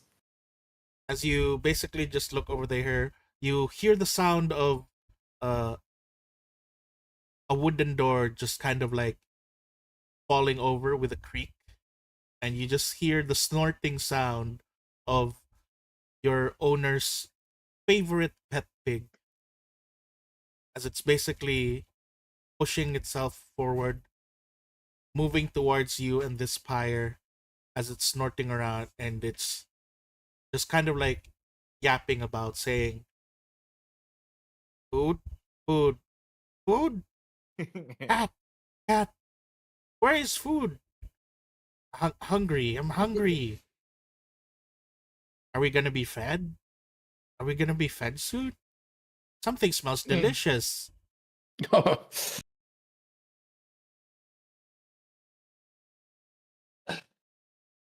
No, Hemwise, I don't think we will get fed anytime soon. But hungry. Other pigs hungry too, but me hungrier. Of course you're hungry, huh? I guess we have to figure out a way of getting food. Where is human lady? She is on a travel. She will be back at some point. Oh, she'll bring lots of food. Yes, just like last yeah, time. Lots of food. Lots of food. Until then, we have to be able to figure out to find food by ourselves. Oh, you. Remember that one time? That thing. Fox? Yes. Owner said Fox was like stealing some eggs. Do you think Fox has food? Should we look for Fox? We couldn't try. He doesn't think like there's any way of finding a fox here. He's still saying it. Oh. What is Fox? Oh, maybe you could follow your nose and try to figure something out. You see him snorting around, sniffing around, and it's just like, something smells so tasty. He's looking once again at the pyre with the bird corpse. The heck? Last Next. supper. No. Salem is just looking at him, walking up to him, like rubbing along his face, and like, follow me. Walking away from the pyre. He follows you, and as he's basically following you, you keep seeing him turning back towards the bird corpse and then making sad noises before he just continuing to follow you. How about we play a little game? Game. I like game. Whenever human play game, I always get food when I get game. So how about we do it the same way? You try to find a really Can't give me delicious food? smell around here. Okay, what do I find? I'm good at finding Remember things. when our human was really happy when you found those mushrooms? Oh, funny pointy things. Yes. How about we find some mushrooms? Oh, I remember. Back to the forest. Follow me. And you see him just waddling along, going towards the backyard, beginning to sniff around, following like deep into the forest. Sniff. Yeah, Salem is like following and turns around one last time to look at the cabin as a goodbye, and then follows into the woods. As Hamwise is just sniffing around, you can see he has gotten deeper and deeper into the woods. This was last time where I found it. This one farther. But I get funny pointy things and can't give me food. Then you see him just kind of like rushing along, just digging his snout into the thing. as he's continuing to dig his snout, he's just like, you just see him like digging his snout into leaves and everything, just trying to search around for these mushrooms, these truffles. Is there anything that you'd like to do as he's like Well, searching around?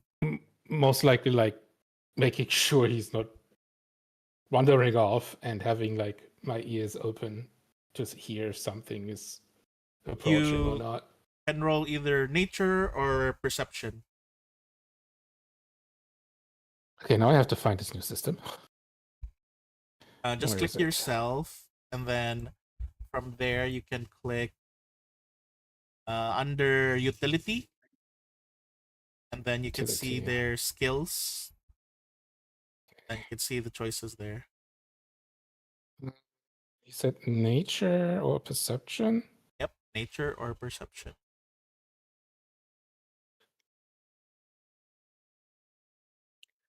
Oh, it's the same actually. Nature and perception. There's no difference.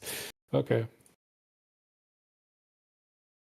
You basically kind of like look around, and you are slightly familiar with this particular area.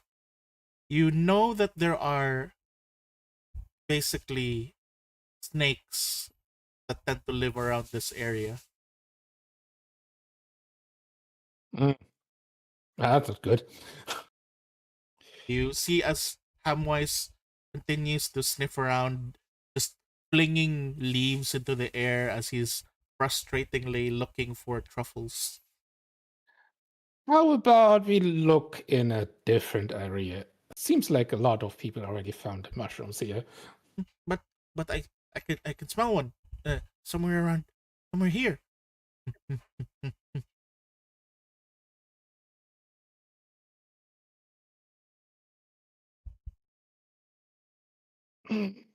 How do I do it that he's not keeping looking here? Ah, And try to convince but him, or just scare him. yeah, I try to convince him to, but maybe in a different area there's way more mushrooms at once. Roll diplomacy.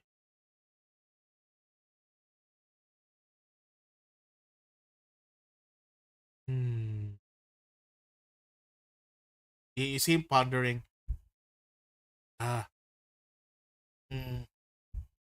But this work over here close, and then you see him as he digs through more, and just as he digs through one of them, you immediately hear, without having to roll, a very familiar sound of Eh.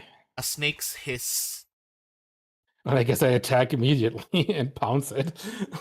All right, roll your attack as you try to pounce on the snake. Strike. Should be under strikes. Claw. Claw. Whoa, not Ooh. 20! Damn! You Not 20. immediately Wow. jump in, and you just, how would you say, did you just Oh, yeah. decapitate the snake with your bare claws? Yeah, why not? It's a net 20. Let's go Yes. crazy. Core. You just decapitate the snake's head with your bare claws. You just hear as Hamwise lets out a scared squeal, "Squeak!" And then he looks at you. What was that? What was that? Food. That's food. This food. Sniff, sniff, sniff, sniff, sniff, sniff. Nom, nom, nom. Pigs eat meat. They eat snakes as well, I assume. It's just like, oh, I didn't even find it, and you already give me food. You're so nice. That's why you so close with human, because you're so nice. And you just see as he starts eating. I eat a little bit of it as well. I want some food as well. I don't let him eat alone. So you guys, you and him just share this this snake, like, as a shared meal, and then he just like looks at you and then just says like, how come human always, let you rest on their lap? Why not me? why he not rest on? Why not me rest on his lap, on their lap? She usually like let you lean against her. She came to you at your spot, and you were able to like cuddle up on her. I don't know what's the problem here. But I want to try what you do. You know, like turn around and curl into a weird shape and like lie on top of her lap while she's sitting on on wooden thing. Well, you maybe can try when she's coming back. You think? Yeah, we can Always try. wonder how that feels. Oh, I just remembered that thing she tried to do. Do you want to try it again? Maybe we can impress her, and she'll be happy to see that. What do you mean? You see him just finish up his food, and before he moves about onto his next to you, quick, climb on my back. That balance trick that she. Okay. Yeah, I climb on his back and just sit down. Then you just see him as he snorts probably. Ta-da! Yes. He'll be very happy to see this. Yeah, let's keep going. Maybe we find the mushroom we were smelling the whole time. Wait. Maybe. Do you think maybe we can find her instead? Maybe instead of her coming to us, we go to her. Well, we can try after we got enough food. You're probably still hungry. You hear his tummy growling.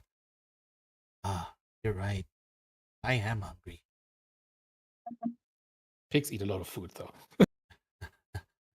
Maybe more of this long thing? More of long thing? He says as he's pointing to the snake. Well, if we find some, maybe, but the mushrooms can work as well. I can't find long thing. No, wait. Yeah, let's try the mushroom first. You see as he continues to sniff around, and after some time, he eventually finds a bunch of truffles. Yay! I found pointy things. Yeah. Dig in. We're not gonna have some. No, I'm fine. As he begins to continue to eat, you suddenly hear the sound of thunder, and rain begins to drop. He squeaks. I'm looking around if I find like some burrow or some hollowed out tree or something like that to cover up. As you basically look around, you see what looks to be, some sort of burrow of sorts. Is it big enough for both of us? And if it is, I will sniff and try to figure out if it's occupied. You can go ahead and, as you basically get close, you can kind of see that it seems to be big enough for. It's definitely big enough for you, and it does seem big enough. The entrance seems big enough for Hamwise to go in as well. And you may go ahead and roll. Your. What do you call this? Nature. As you sniff around, you immediately recognize what scent it is. It is the scent of a badger. Is it fresh? It is fresh, and just as you are basically in there, you suddenly, basically like just near the entrance, you immediately see what appears to be a badger. As you turn around, there's a badger behind you and Hamwise, as it has been running from the rain as well and headed back here to its burrow. And as you are both blocking the way, this badger just takes a swing at you.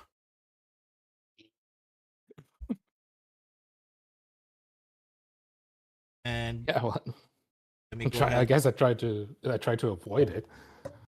I'm gonna roll. Well, you can do a reflex save.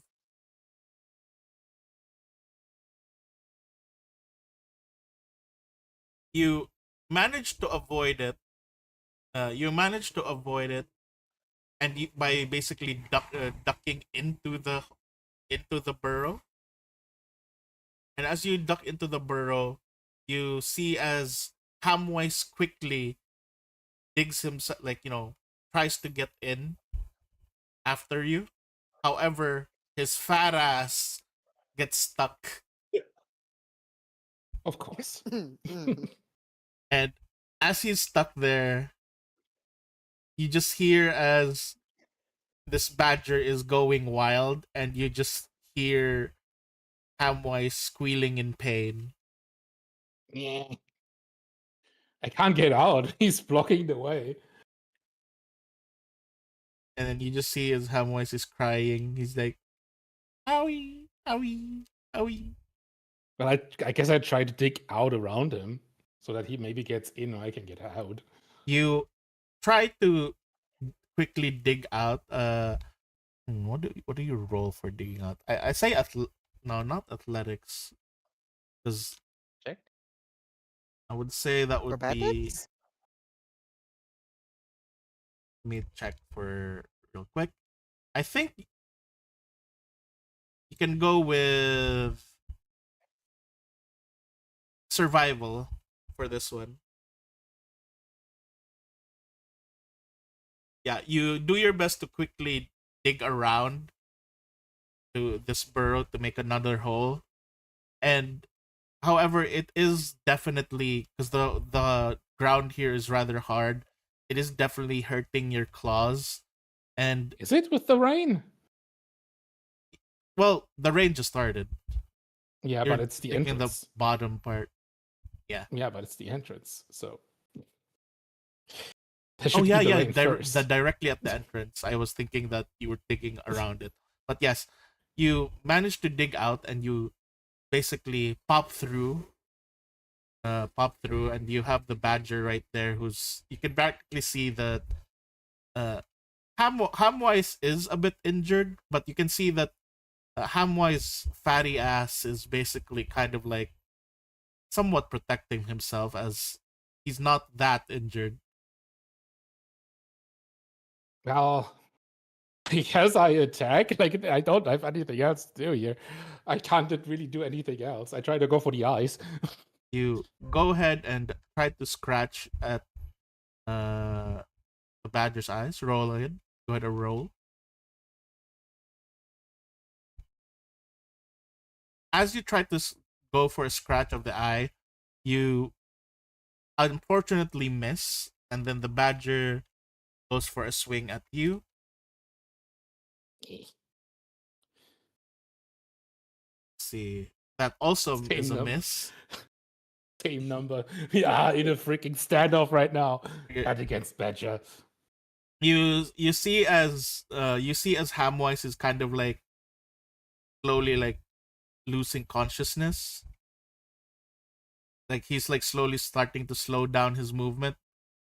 And you can kind of see that it's like Hamwise is still is kind of like in danger because the badger is still close. Is there anything that you? I'm telling him to kick out with the hooves when the badger's right there with the head. All right, so he's going to try to do a kick. All right. And even if he doesn't hit, I use it as. Oh! He manages to kick the badger. The badger gets hit just right on the right of its cheek, and it gets knocked over.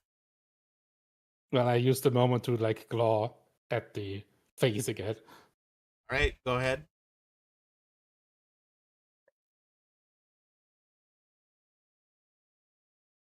You claw really hard at the badger that you end up swiping at its eyes, blinding both of its eyes. The sound of like just as you blind its eyes, at the same time, lightning kind of strikes nearby. A flash of light basically happens, and the badger just starts yelping and basically scurrying away into the forest. You're There you panting. go. Yeah, you're panting, and you see as somehow the rain softening in the extra hole you made allows Hamwise to dig into the burrow, and Hamwise is now curling up there inside the burrow. I'm going into the burrow and curl up beside him, obviously, having an eye open to watch the entrance if something else tries to come in. As you both of you basically curl up there, you just hear the sound of rain, like raindrops and thunder coming from the outside. You hear as Hamwise is just kind of like tiredly like talking, and then, hey cat, I don't like being this far out anymore. When are we going back to the human? When is the human coming back? Let's rest and we talk about that once you're rested. Will the human come back when I wake up?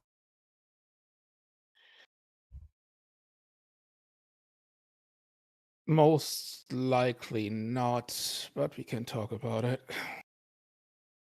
Oh, okay. And then you see as he just like his ears fall down, and he just buries his face underneath your fur a bit. And I'm nuzzling the top of his head until he's like falling asleep. And pretty much eventually the both of you just fall asleep. Everything turns to black. And that's where that part ends. That's where the part ends.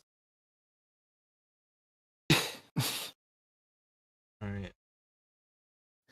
I just realized, Yeah. remembering the story of how he awakens, because when animal awakes, they have like a certain way of doing it. Yeah. And I picked for Salem that it's the moon that makes him awaken. So he's technically not that much different to Amoxon with night again. Another night character.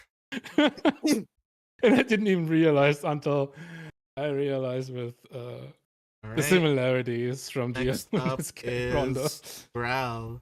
We're really saving Worm for last. Right. Of course. Alright. I just love that we have actually two tiny characters.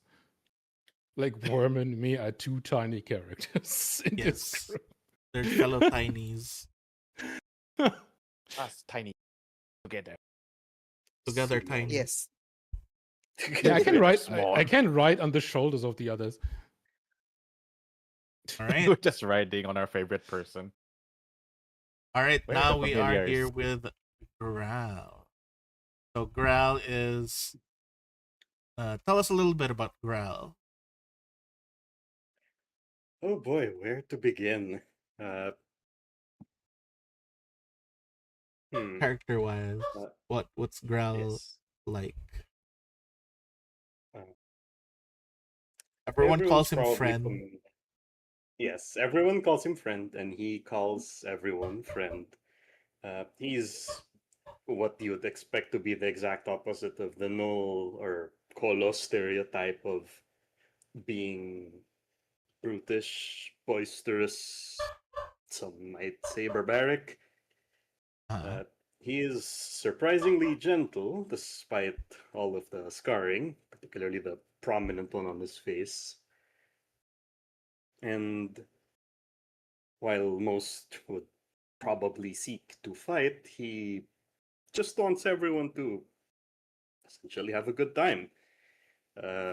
Probably, considering the premise of the campaign, this is surprisingly not the first time he has almost died.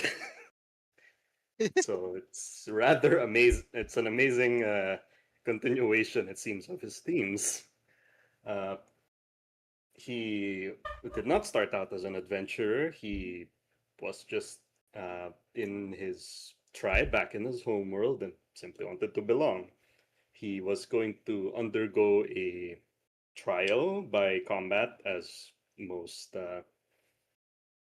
tribes in his area back then did, and he lost. So he was left for dead.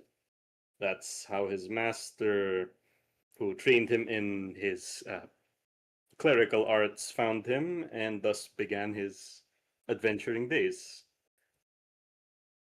Eventually, though, all that wandering led to some friction with certain militaristic and controlling factions who see this as an outlier and something that they want to rein in because it's unpredictable. It doesn't follow what they have established and they cannot control.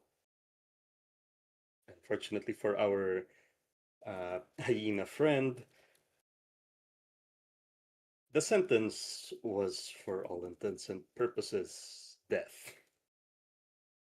So I think that is precisely going to be the very interesting scenario I think that we can play out as Oh, this is going to be fun. Oh, Oh no. we are going to play out the capture and the evident execution Oh of the no. of the friend Oh, known boy. as Graal. Eh, oh no. I'm just Not imagining again. a court of people of gnolls wearing long pants, and he's the only one with short pants. No. Oh, No, wait. it's not no. It's not That's not the nose. It's Wow. not nose. yeah, that faction wasn't even like Kolos. They were all dragons. All right. Oh, So long pants wearing dragons. we Yes. are basically I believe the setting is, you know what, let's start off in jail. Ah, yes, as one Yes. always does. You are currently being held in this rather maximum security prison, but in this particular kingdom that is populated and ruled by dragons, particularly a dragon matriarch. It is rather interesting as this particular kingdom follows a matriarchal kind of society where draconic females seem to hold the power. And in particular, this one is known to be cruel and very, how do you say this? Opportunistic when it comes to matters that happen out of the norm. You are currently in this prison as you were apprehended alongside, I believe, your party. Is that correct? Yep, they had From apprehended us from entering, when. when you entered their domain. Yes. Without, you know, legal entry. Technically, you were trespassers. You didn't file your. You crossed the border. You crossed the wall. You are trespassing. And in Trump, Yep, I mean, that's about right. Oh, no. Okay, wait, wrong dragon. Okay. And as you basically there in your jail cell, you have been particularly separated from your party it seems like these dragons are very much aware of what, you know, parties of adventurers can do together. So they take extra care by separating all of you, not just by having you in different cells, but having you in solitary cells that are far, far away from each other. You are instead located right now in one of the cells that are pretty much closest to the inner court. And right near you, right next to you, is a different cell, but the person in there is not one of your party members, but what seems to be another criminal. You take a good look inside, and what you see from across you seems to be an elderly dragon as well. Looking inwards, says, "Hmm. Never thought I'd see one of your kind here. A savage from the Middlelands, making it all the way to a prison. Usually, most of you would be killed on the spot, barbaric as you are." Come now, friend. People come in all sorts of shapes, sizes, and temperaments. I may come from the Middlelands, but I assure you, I just want to. I'm just a humble adventurer, friend. An adventurer. Ah, sure, sure. And I'm the Queen's handmaiden.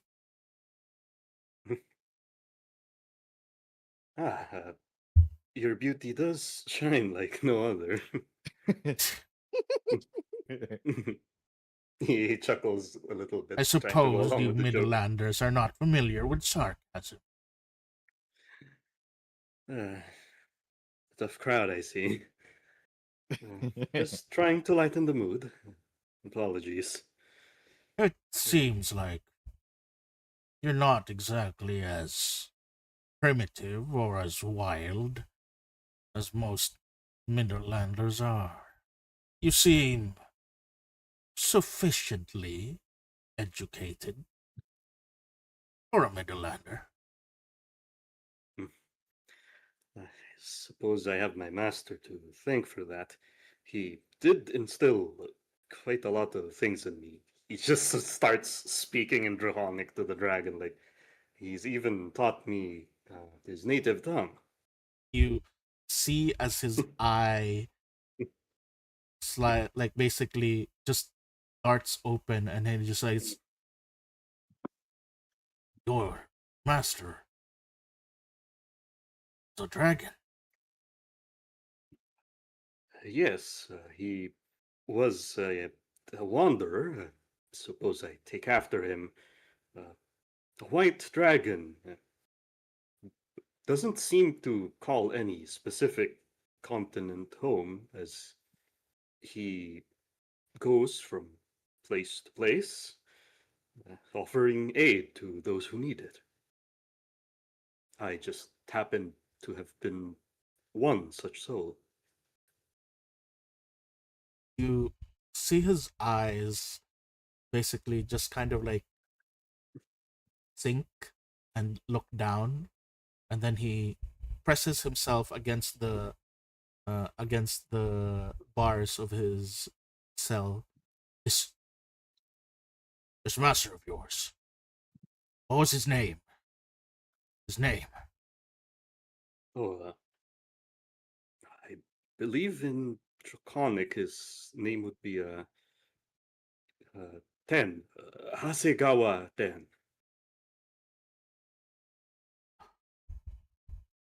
He's alive?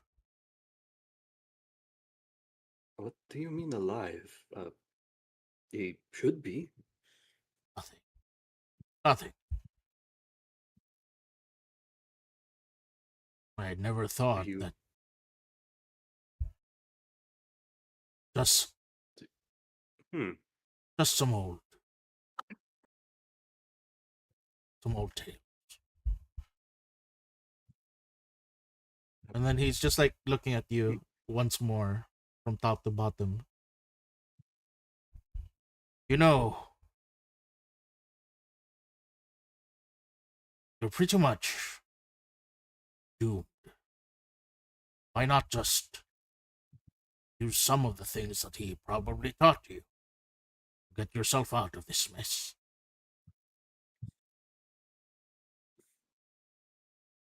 I mean, you make a point, and yet supposedly there are things such as, the justice of the courts and everything. I mean, that's why they gave us I believe they called it a lawyer, right? To hear our side, the hearings of the court. Justice? In this court? In this tyrannous dictatorship? Oh, my friend. The moment you've been prosecuted here is most likely a death sentence. Lawyers they just bring up for show. In the end, nothing escapes her wrath.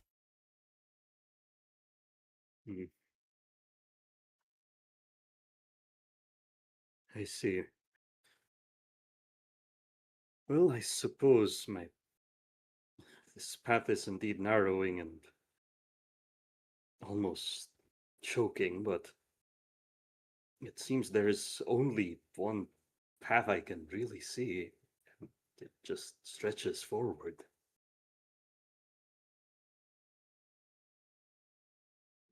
What would that path be?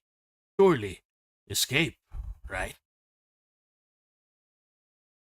That's what I'm hoping, but given your wisdom and considering where we are, even if I do use the magics that my master had taught me, it is, I suppose, in his words, it would be inappropriate. Not to mention, they've got us locked up tighter than a safe in some noble's house. I saw the multiples of armored guards outside when they brought us in. I can't even hear where the rest of my Wait. party mates are. You're traveling with others.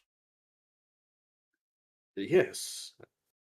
Me and my party were adventuring. We were spelunking deep in some caves, trying to get out as our initial entry point had been closed off in a landslide. A big earthquake hit while we were underground, and when we did emerge from the grounds, we found ourselves in an entirely different place, and some patrols found us and corralled us in here. So you were just passers-by. We weren't even aware that we had traveled that far underground. We weren't even intending to go here. Look, I pity you. And as I said, Queen's wrath is known to be very brutal. If any of your friends attempt to escape, that's just as good as calling for the others to be executed right away. He visibly winces a bit at that as he, like at the back of his head. Oh, he knows at least a couple will try to escape.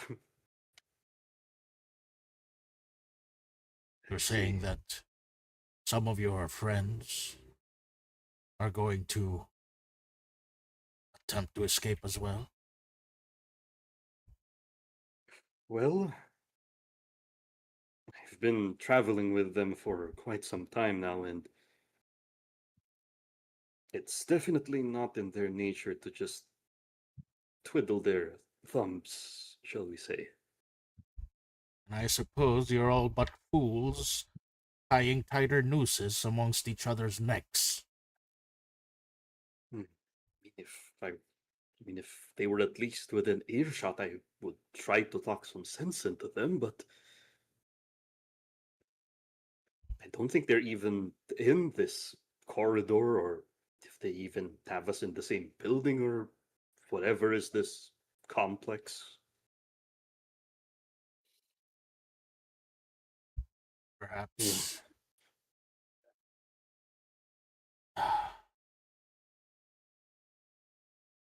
Look, only saying this as you seem to be a student of his. Why not just give up on these friends of yours? You alone should be able to escape. No, that's. No, I definitely wouldn't do that. I wouldn't give up on my friends. That's that's against everything that I believed in, that he has taught me. I mean, Yet isn't it the Master law Ted, of the Middlelands for the strongest to survive? and by that law, I should be dead. Oh, And no. yet here I am. The strongest does not simply lie in the strength of muscle or brawn. Strongest also lies in the capability of thought. The wisest, those who are most cunning, can easily fell beasts that are stronger and larger. What is a few lives for you to sacrifice, if not to cater to your own? No, that. I understand what you're trying to say. Makes sense. But if no one aids those in need, if people just all acted in their own self interest and just looked out only for themselves and for their own betterment, what kind of horrible hell would we be living in? Someone must look after those who need it, offer help.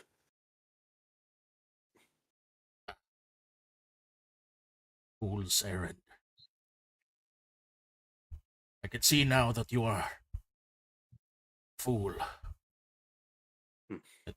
He just then turns around, Yeah, goes back to his corner in his yeah. cell. A fool I may be, but still, I am still a friend. Sometimes that's just what someone would need. He lets out a scoff and he just says to you,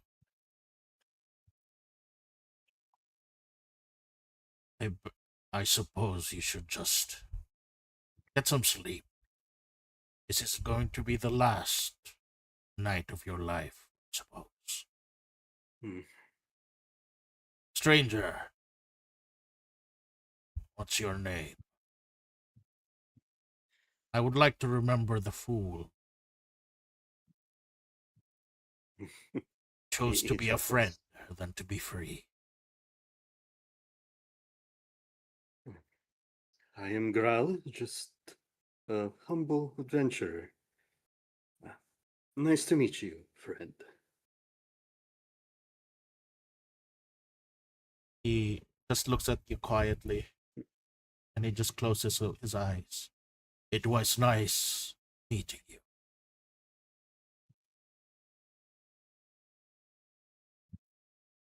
And pretty much he just turns away, not even giving back his own name. The night basically passes on with it very quiet. You just hear the drops of water echoing throughout this empty establishment. Eventually, If there are yeah. sorry, if there are like even just like tiny slivers of windows, he'd probably be outside gazing at the stars during the entire night. Yeah, you can. There is a small like window with Like the bars really that you tall can, windows. above. Yeah. Yeah, you can kind of see. Yep, that's pretty much what he's gonna be doing the entire night. As morning comes up, you've been watching the stars the entire night until morning just comes up. You decided not to sleep. You hear the sound of the gate opening. You see two armored dragons walking in, unlocking your gate, unlocking your cell gate, and pull it like putting you in chains. They quickly tell you to I go. move forward. He implies he doesn't really resist, but he does look around trying to see if any of his party is, within eye shot or if they're bringing them together. As you pretty much eventually are being moved into what looks to be a courtroom of sorts, or rather a plaza grand area. You see a lot of these soldiers just standing there waiting. Each pair of soldiers having in front of them one of your party members. Yet He's relieved yet also worried. as you basically see, everyone is like seemingly kind of like also tired and like exhausted. You have a feeling some of them probably tried something, but to no avail. You eventually see as all of the soldiers just stand ready at attention as someone comes up to the pedestal at the front. This rather fierce looking, kind of like an empress looking person, a dragon, approaches the stand and begins to call out all these crimes that you feel are being exaggerated. And whenever you try to reach out and speak, you only feel the cold steel of these spears kind of like intersecting, preventing you from getting up. You just look at your friends as they feel helpless, as this dragon just begins to read out what seems to be your final rites. They then turn towards you and tell you, "Child of the Middle Lands, do you have any final words before you face absolution?"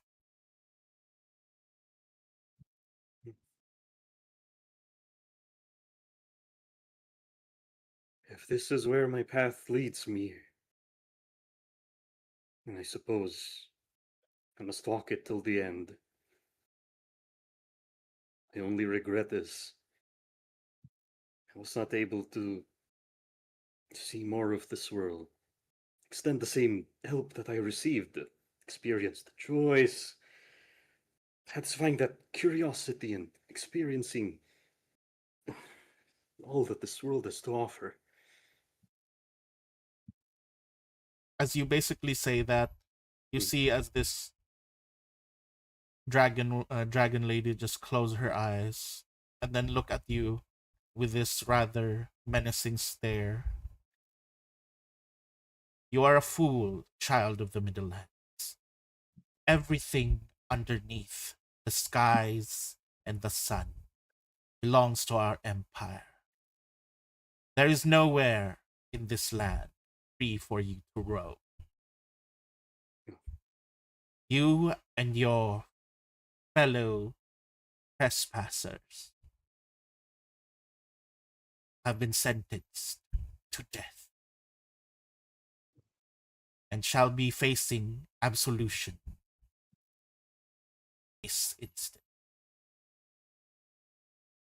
You see as she then basically pulls out what seems to be a sword, and she herself walks over towards you. You see the guards pushing you down with their spears, letting your head rest upon what looks to be what do you call this? A stone rest. And then you can face left or right. There's like one party member, like there's like some party members on each side. Where do you face? Left or right? Who do you face? You can describe your party member. Oh no, there's a choice.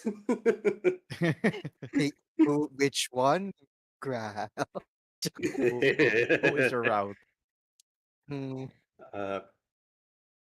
He'll probably face to the right, because he's probably going to try to face one of the very first people he met as soon as he started, wandering on his own after him and his master parted ways. Another free-spirited dragon. He tries to meet his eyes and kind of offer a, almost like a comforting smile, as if he's not on the chopping block right now, quite literally. He just cries to mouth, it's okay. You just see this dragon man, but like his eyes kind of watering. He tries to stay strong and tough, but as he sees you, they basically laying your head there. You can basically see him kind of just on the verge of breaking down. As you then see, as the next thing you see is the blade basically swinging down onto your neck. And he just closes his eyes, kind of like for a quick instant, almost in a very weird manner, you have a very clear view of the sky. The sky is very clear, vibrant. That very weird and fresh feeling of the rain having just stopped. And your vision blurs and disappears, fading to black.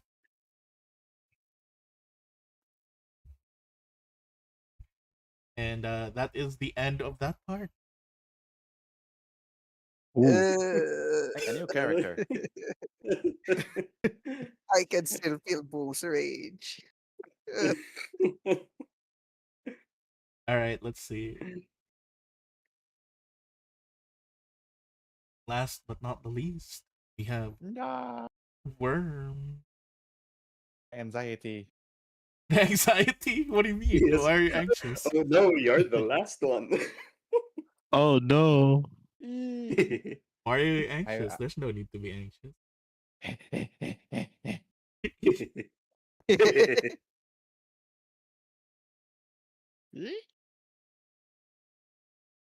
It's not working. All right, Hello, let me hello. just save and let me change things. There we Hello, go. hello. Moving. Weird. Did you accidentally turn it off? Maybe I'll just refresh. All right, But I'll let I'll you still be refresh Discord. while I load the thing. While I load your picture. Wee!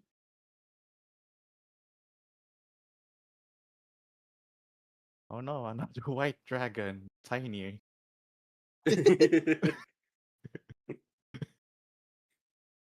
Cue the lucha music. The luchador music begins. Talk about sudden There you go. mood whiplash. Right? El lucha libre.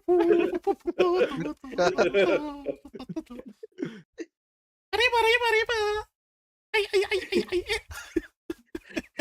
So they're not just fairies, they're Mexican fairies. They're all wearing sombreros. Oh, there you go. It's moving now. All right. So, There we go. all right. Last but not the least, Worm. So, Worm. Why Worm? Why worm indeed? Well, it is also a the reason why he's called Worm is because it is the first mistake he made. What was the first mistake he made? He did the worm? Maybe. It started with a name, his true name. He was just a humble accountant, counting the haze, counting the food, the rations, everything that an accountant at his quote unquote era should have done to keep the kingdom where he lived in a stable way. Of course. It was at the time when he told his true name to a suspicious fellow who happens to be a fae. And as that fae came to him one day, they took him in, using his name to control him, bring him to the Feylands, and set him off on a horrific gladiator's way. Thus, this he named is- himself Worm. Yes. He basically wormed himself into trouble.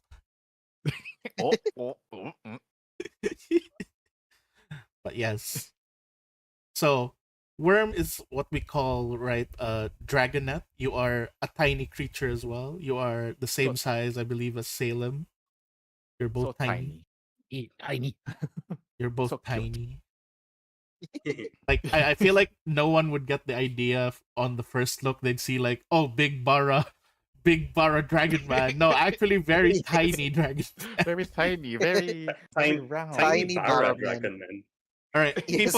people probably won't understand this, but from this illustration in the back, obviously the fairies are far in the distance. That is not the actual size. They were just on a close-up camera, guys. It's all the perspective. Yes, All it the is perspective. perspective, guys. And that muscular tiny thing on his lower left, that's Yes. tiny as well. Yes, it's also tiny. So, from what you basically said, he was enrolled in a gladiator arena of sorts in the Fey realm, correct? All right. In retrospect, to normal people, it's probably just a chicken. Yeah, a it's cockfight literally arena. It's a cockfighting arena, chicken fighting arena. Yes, yes, yes. Oh my God. Because the Fae have nothing else to do in this realm.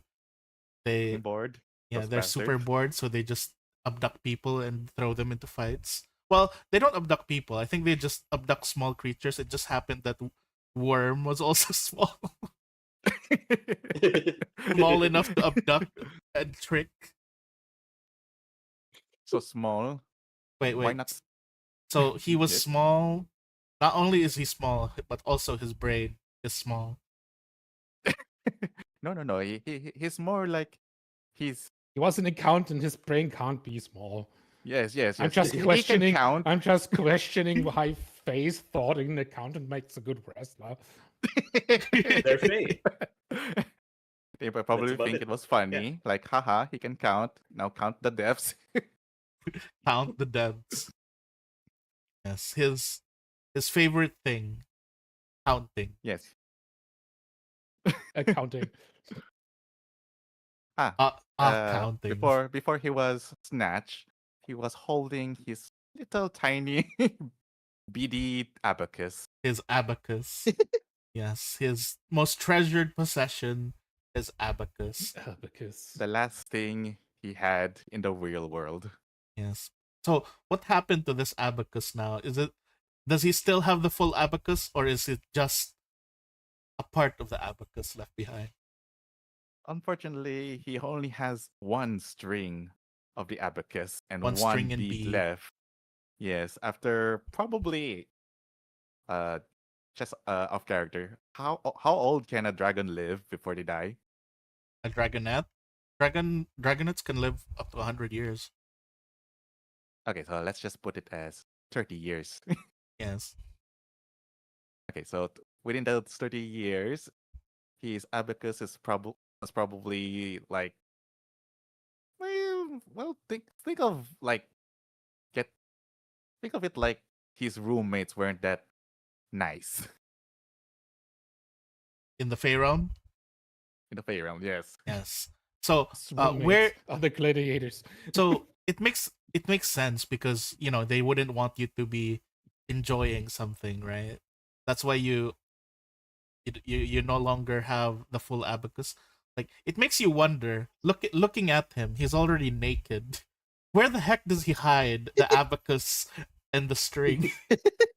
Oh, It would be fun if it was just, a very good a question. friend. he was just counting. He was just 1, 2, and then he got whisked away. Yeah, so he still has And- the one string and one. Where does he hide it so the Fae don't take it from him? Good question. Well, I like to Mhm. imagine that he used it as a weapon at first. Wham! He was just an made- accountant. He didn't have any fighting skills. He was made a a loop fat, out of it. round, pearly dragon who Yes. has little wings, little arms, little legs. The only time he actually became buff was through this gladiator arena in his desperation to survive. He couldn't Yeah. count stocks. He couldn't count resources. The only thing he could count was his kill count. Ah, yes. The body count. Yes. He's So- collecting the Yes. skulls, so he never forgets the number. So I have a question for you, Worm. Go After on. being stuck in the Fey realm for 30 years, was it? Yeah, let's put it that way. Yes. After being stuck in the Fey realm for 30 years, does Worm still remember his real name? Or has the constant cheering of Worm, Worm, Worm, Worm, Worm, Worm caused him to forget what his real name is? Yes. I would say he did forget his name over the years of constant cheering, the constant hellish fighting against miniature size monsters. Yes. In a sense, it would be like at the very, very back of his mind, since all of it is in all the memories and his instincts are all battle minded. Maybe just an inkling, just like He has 0.01% of his brain. still there. It's still there somewhere deep inside. Just needs a bit of therapy. Yes. Luckily, this group has a therapy animal. There's a therapy animal, and well, actually, I just realized the one therapy person also needs therapy. Yes. Yep. I remember. Yep. I remember Alright. the smell. All right, so I think what the thing we can play out is what we can say is your very last fight, your championship fight, as you were promised. You were promised that the moment that you achieve 1,000 victories in this arena, you were going to be set free. For the longest time, you had been in this arena fighting many other small creatures that the Fae would have dragged around. You had made it among them. You had made a friend. It was a Beverly Hills Chihuahua. How oddly specific. A Beverly Hills Chihuahua who, through fayish magic and fayish abominations, was transformed into this grotesque, anthropomorphic, bara as fuck Beverly Hills Chihuahua. Oh, It's man, been- it's a I'm repo s- dog. Not what I expected. I expected like a Cerberus, like a Chihuahua Cerberus. What was the name of this bara Beverly Hills Chihuahua? Would you happen to remember or like give it a name? Or do you want me to give it a name? I'll let you have it. All right. Give it a name. This friend of yours that you've basically fought with them and basically succeeded in doing a lot of kills. You've been friends with this Beverly Hills Chihuahua for the past 15 years. His name, Samantha. Oh, you bitch! How dare you? How Well, you dare gave him the freedom. You he used Samantha. No. His name, Push Samantha. hero. Man. Push hero.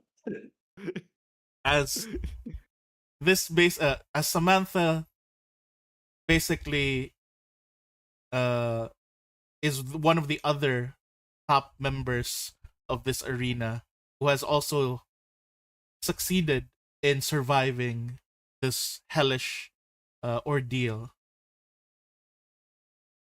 In the morning of the very day that you are to be fighting your last fight, Samantha approaches your area in the arena, your den, let's say, and then just greeting you. Hey,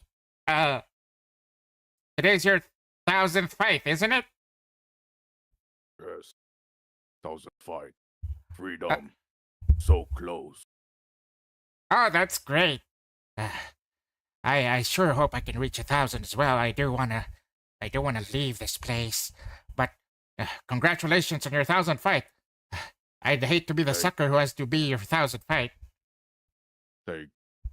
I hope also your freedom. Well, I still have about. You see him putting up his fingers. I don't know how to count. Can I use the- Wait, you remembered to count for me, right? How many fights has it been since I've been here for like 10 years? 333. Oh, that means I still need like how many do they need more? 700.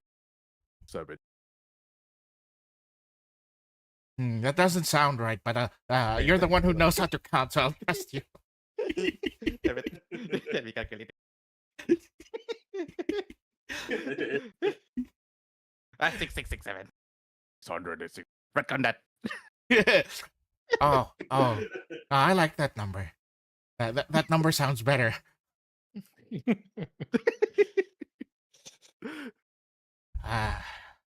Well, anyhow, I'm gonna head off to the gym.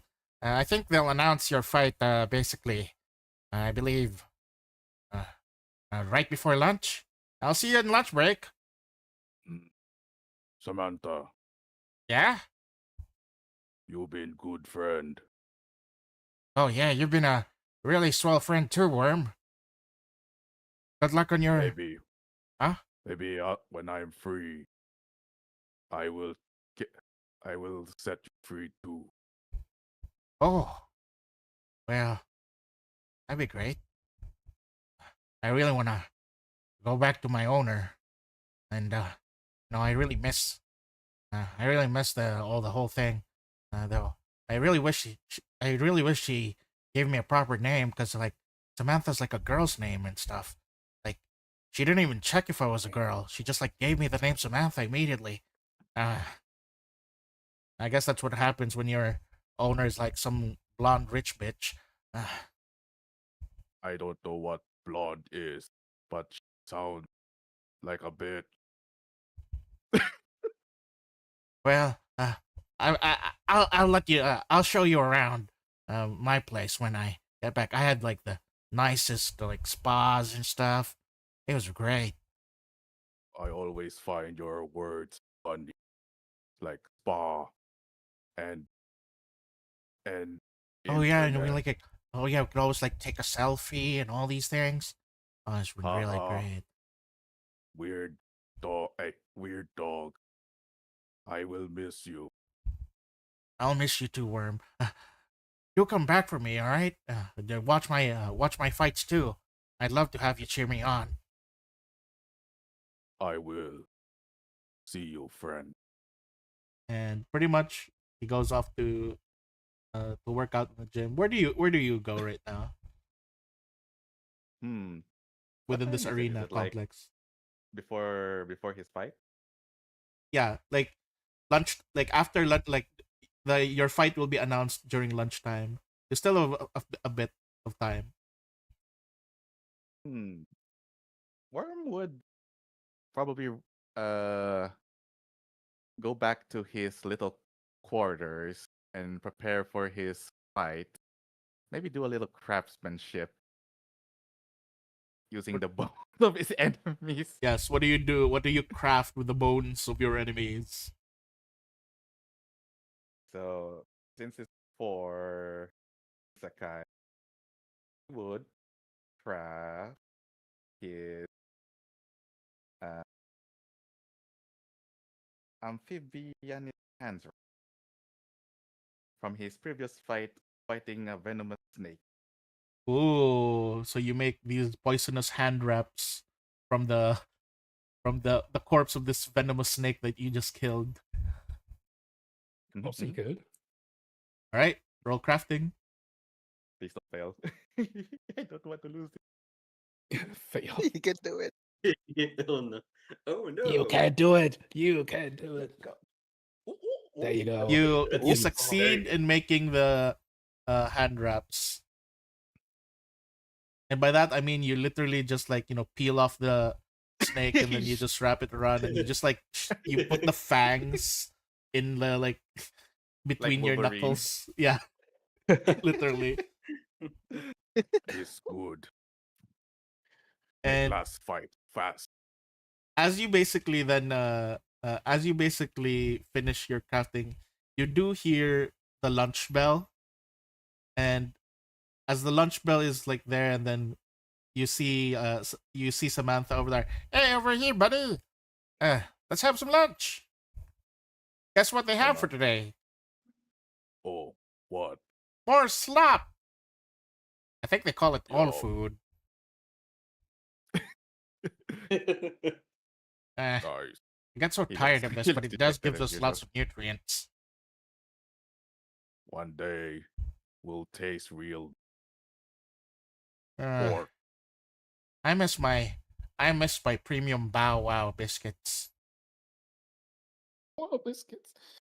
Oh, Oh, maybe if I come back to the real world, I can come back with biscuits.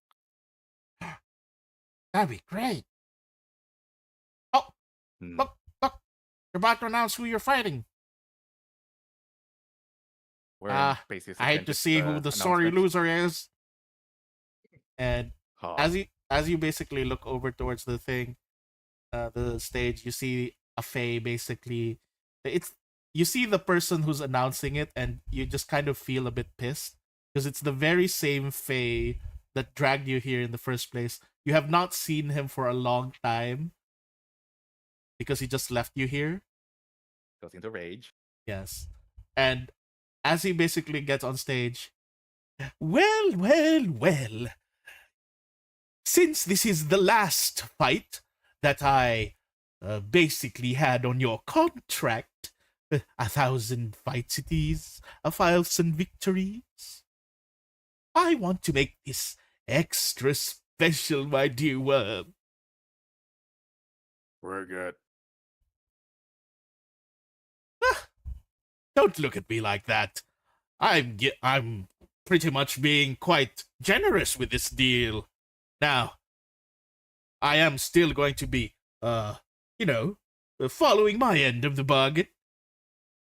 The moment you finish this 1,000th fight and claim your 1,000th victory, you're going to be free. And of course, your fight is against... And he just like points his finger towards Samantha, who's just next to you eating. What? Uh-oh. You can't do this. No. What I say goes. It's part of your contract. You have to fight whoever I choose.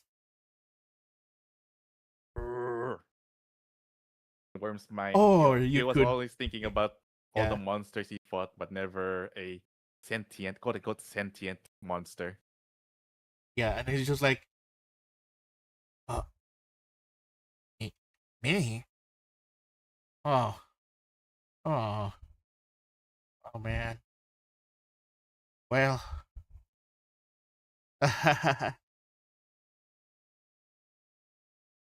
you just see as Samantha's just like looking at you. Well, I guess that's that then. No, Samantha. We can. Worm's trying to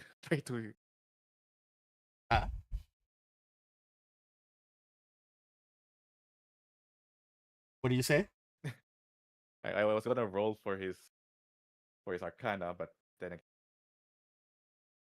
what would be the roll like trying to think of a plan? Just thinking of a plan? Up to you on what kind of like plan are you planning? Trying to find a loophole? A loophole? In the law? In the contract? That would have to be society, or if you have law lore. Or Sorry. you can thievery for sneakiness, or deception to lie, or diplomacy to beg. Give me more options, please. Deception. All right. There's also intimidation. You can also intimidate. Intimidation. All right. What are you gonna try to do? Intimidate? I will. Worm will yell at at quote unquote his owner. Yeah. That he never fought a sentient being before. Why now? Oh, I mean, that is the best thing to wrap this all up, right? What is the strongest monster but another sentient being? After all.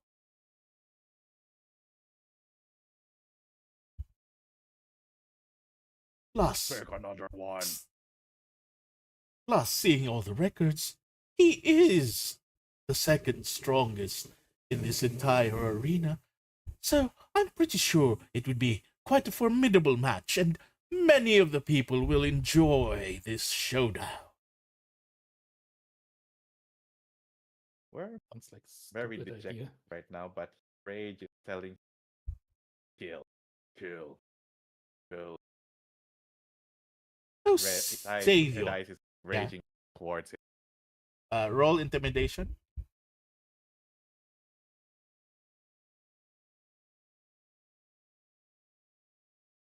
And you see as he just like falls over from his chair as you're like kind of like huffing at him like, and then he's just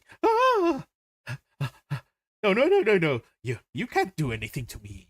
You can't do anything to me. As I said, it's part of the contract, and it's already been written. I can't do anything about it. Even if you strangle me and kill me, you still have to finish the job so that you're free. It seems like a really bad idea to say because now he can just strangle him if it doesn't change anything anyways.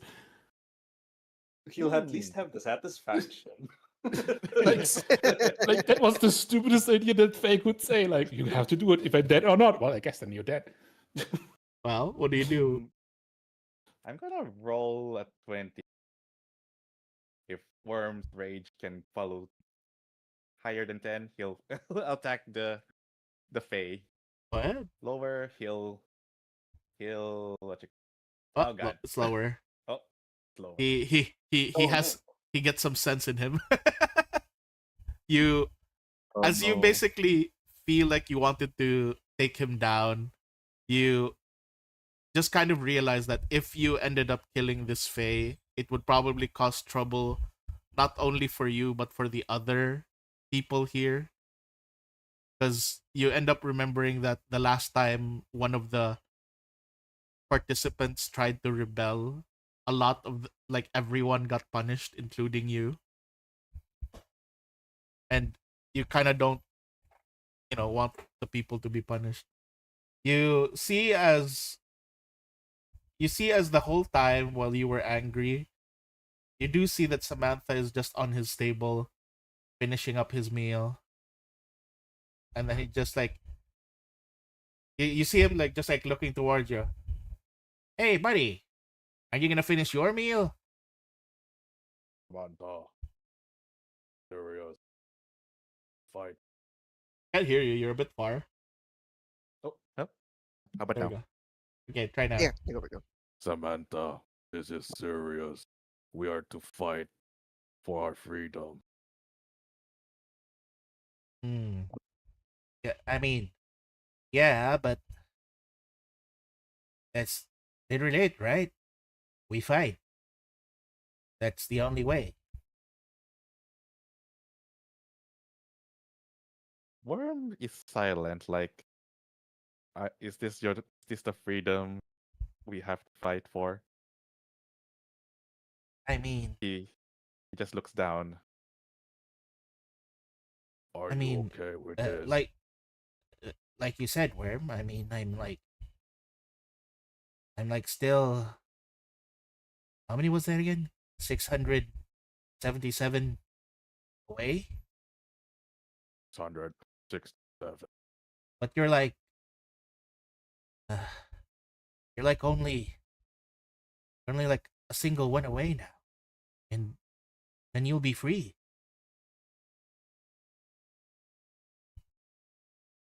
So When he said free, Worm is like having a little mindscape of himself since it's been 30 years. He's thinking, is his town still there? Does anyone even remember him? Samantha is the only person like he's looking forward to quote unquote free after he's. That's his thoughts. And he's just like, Samantha's like looking at you, looking very confused, or like looking very perplexed. don't be like that, bud. I mean, I think we kind of knew that this was kind of coming. After all, barely even anyone has ever made it out of here, right? I think you're the first one to even reach 999. Who knows? Maybe one of the monsters I'd eventually fought would have just probably, beaten me, and I'd just get eaten. But you have the once in a lifetime chance. And well, if I really am supposed to, survive, then that means I just need to beat you. You've beat 999 monsters. That means if I beat you, then maybe I'm strong enough to also beat 999 monsters. Worm's eyes like widen a bit, like an acceptable compromise. Like if he is to die, then at least it's from a friend. At least. Friend.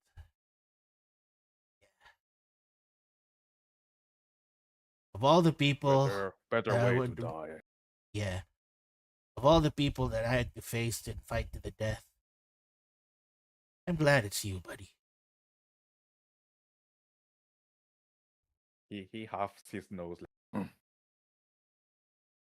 So, are you gonna finish that? he looks down at the slop. There. He like gives his half to the Chihuahua. Yeah! I love the shit. That'd be our last. Ha! It's gonna be your last. So you better not take Baxy's this half of the whole food.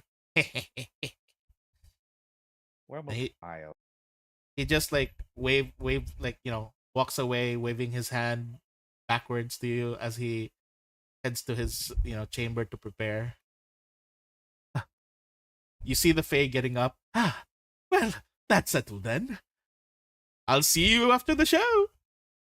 And then he goes into a rage again. Ah! He just runs off. And pretty much now comes to the moment. Both of you are being raised upwards into the arena. You hear a lot of the people cheering, "Worm, worm, worm, worm, worm, worm, worm." And then you hear like a person, Samantha, Samantha. God, that name's too long. Sam, Sam, Sam, Sam, Sam. Worm, worm, worm, Sam, Sam. You just hear like that like a bunch of people, like a bunch of Fae cheering. It's like, hope you're ready, buddy. You see as he brought his favorite axe. Oh, no weapon this time? Oh, how I know.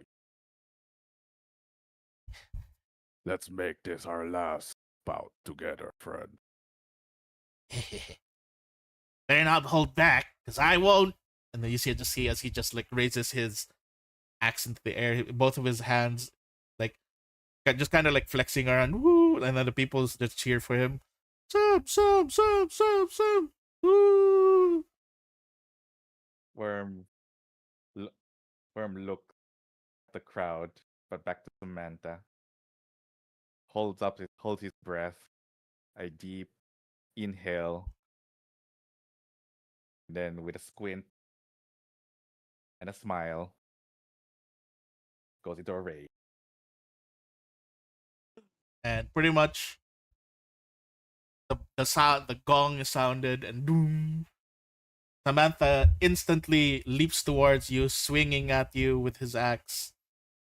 Worm counters by jumping directly into his stomach. You jump into his stomach, roll athletics if you're trying to pin him down or something. Oh, no. It's What are you planning? sudden charge. Oh. Ooh, nice. All right, now do a strike. Or whatever you want to do. What do you want to do? Why not both? All right, you beat him. You end up hitting him. He goes, "Arr! Come on, man. I've seen you hit harder than that. Ugh." And then he swings his axe, tries to hit you.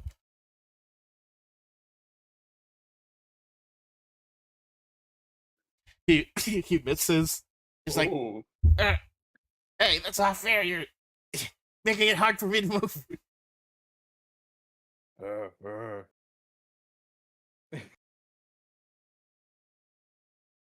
Worm will keep attack while laughing. All right. Oh, not 20. Wow. Ooh. As you basically just swing with both your arms, Damn. you just hear, uh, you just hear like some of his bones break, his ribs crack, Ooh. and you just see him cough out blood. And he drops his axe. What do you do after? Like, what do you feel after seeing that? Worm, in his rage, sheds tears. Smile is still there, like And an inevitable yeah word in inevitable event. He whispers down to him, reaches out to, takes out both of his twin hand wraps, Wolverine snake Yeah. thingies, and try to swiftly decapitate. all right, roll. Because you basically see he's trying to reach down for his axe. He doesn't look like he's going to give up.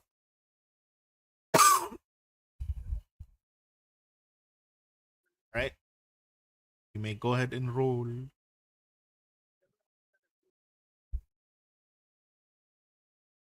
And that is another crit. You basically just as he just basically grabbed the axe from the ground and tightened his grip, you take a quick swing and just rip out his skull straight Oh, into this very pose here in the picture. oh no. Poor Samantha. Oh no. Oh no. And Samantha's body just like kind of like stays there, gushing out blood. And then all of the Fae are just cheering, worm, worm, worm, worm, worm, worm, worm. Worm, as he's holding up the head, there's a tear on his eyes, but then he looks up to the skull and says, "Oh."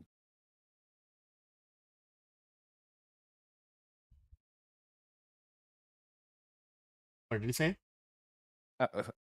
Stupid Mike. We're going home Oh, together. Oh. and pretty Aw. much, you just kind of see his body then slump on the ground, as if it's like resting. You're holding the skull, and pretty much you just kind of like hear the sound of everyone just cheering, and then you even see over in the distance, like on one of the stages, the guy who basically bought you just kind of like that brought you here basically just kind of like cheer as well. He's cheering because he also got a lot of money. Because you won. And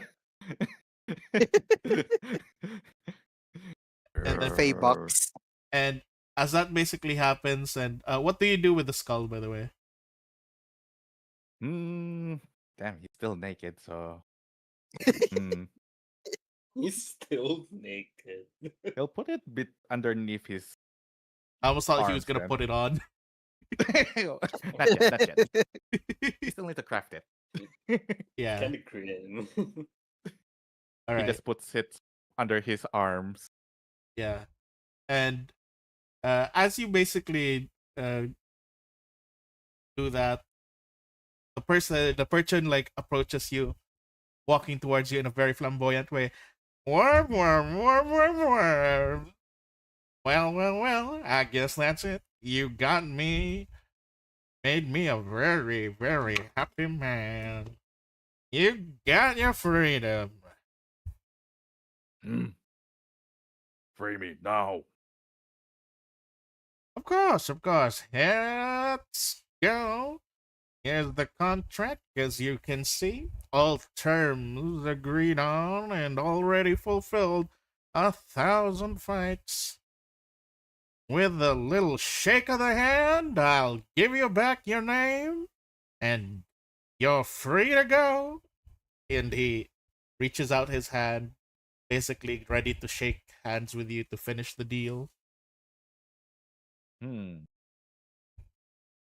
He will grab it and try to pull it off.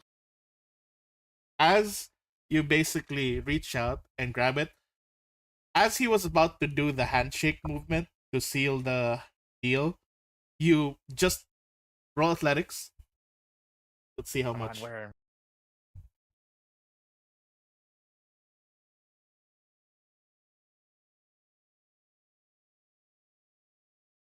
Oh. You rip his arm off. He screams. "Ah!" Oh, A deal's dear. a deal. Shakes the hand. As you shake his hand, you just see as the scroll, the contract basically roll up and then basically disappear. The contract has been fulfilled. You are now free. And he is screaming. As he's screaming, his blood just kind of splashes against your face and it covers your eyes. So you can't see for a bit. And Licks it.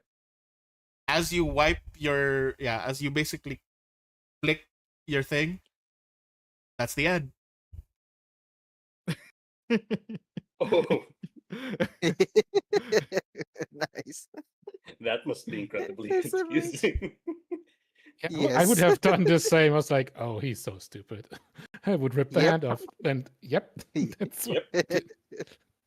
Worm Yeah. smart. That is pretty much the last one for today. And for this very last thing that we're gonna do, we're going to decide who wakes up first. Oh. So It's Danver again. let's see Shut up. who's gonna end No. up waking up first. So I hope. let's that go works the last ahead one. and roll. God damn it, you all. Who will rundown. wake up first in the session one? Hold on. Is Worm still in the spotlight or Now I'm gonna move him back here. why is he angry? He angry. He angry. She angry. He angry. Be angry. angry. He angry. He Come on. angry, angry, And he angry also boy. got an arm. He angry. Well, Angry. All right. oh, we're rolling. Okay. I don't think I'm God first. damn it. Oh, that's hard to beat. That's hard to beat. Oh, that's hard to That beat. is hard to beat. Damn. Fine then. They almost the feel. cat will, Yeah. the cat will survive because the spaceship will kill all four of us. All right. The first person who's gonna wake up with rage is Worm. It's Worm. He's gonna be the first one to wake up. Then it's Durkin, then it's Denver, then it's Growl, then it's me. All This is going to be right. a strange order of events. Yes. Definitely a very strange order. Wanna do it again? No.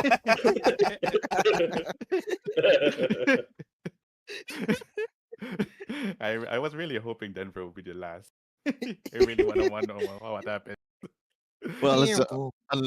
unless everyone agreed to that Danver will be last. No. That's still gonna be there. All right. Damn. I'm excited for next week. All right. Thank Hey. you Oh, it'll guys. be interesting for sure. Graal is finally free. SMH. Yes. He can now adventure again. Huzzah. All right. Saw. Thank you guys so much. Congratulations. I am looking Yay. forward to next time. Also, Yay, see tomorrow you we're next week. getting the Outsiders group, and it's gonna be wild for them Nice. as Is that well. another wait. animatic ice man? Maybe I'm watching. Actually, have time to watch. Wait, I'll be watching. remind me again who's the outsiders? Outsiders, we Course have Alluri, we have Drigan, we have Q, we have Ruby, and we have Robin. It is Oh. the all dragon party. Yes, it's the All dragon? party. Yeah, they're all dragons. Oh my All god. dragon party. Let's Military round It's the all dragons. and all military. The military is Yep. Saturday. They are the Saturday Oh, group. Wrong The- group. All I was right, thinking true, wrong. true. Yep, wrong The group. military group. The Wait, what is this? military group. Wait, are they Yeah, also just- full of dragons? No, there's two dragons on that one, and then but they're all military themed. You have two do we snipers, have- you have two frontliners, and you have one commander. Why is there so many literally like- dragons in this? In the others? Dragons. Yes. Dragons. Apparently dragons. You should have called There it the be dragons instead of the others. No, they're the outsiders. They have their own reasons They're why they're basically- outsiders. They're basically our opposites Or- because they or- have 3 large guys and 2 medium guys, while we have Or- 3 small guys and 2 medium Oh my guys. Yes. Small? We are tiny. You're not small. Wait. You're even worse. Yeah. Are you sure this is Pathfinder and not Dungeons and Dragons? Because of the Dungeons- dragons. Oh. Because of the dragons. Is it the thing? Is it the thing? What? Ooh. Is I've it never the heard of this other thing. Alright. Oh no. Ooh. Thanks for the Alright. game. Thank you Thanks for the guys. game. That was an excellent session 0. Such a 0. Yes, Yes. agreed. Yes. I'm a Closures go for off the rest of us. Yes. Alright, thank you Yeah, guys. We have ready so for many your sad avatar. stories as well. See ya. Yeah, know, it's so we already have strange. Growl with the I'm a cry in a corner story. We have And then you we have also have Worm who Salem. We lost- also have Salem with the also the sad story. And you have Worm who lost his freaking Worm as autonomy. well is also sad story. Yes, like The other two, they're Yes. fine up there. Those two up there, they're fine. Fine. What? Ah, yes. What do you First mean? thing Durkin says. What? Why do you all look like somebody died? Oh God, kill him now! Kill Dirk, Hold up. kill Durkin now. Kill him now. Smashes him with my friend's skull. Oh my god.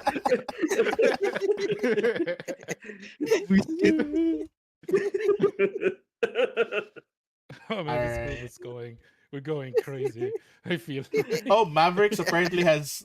So apparently, Mavericks has 2 dragons and 2 snaps.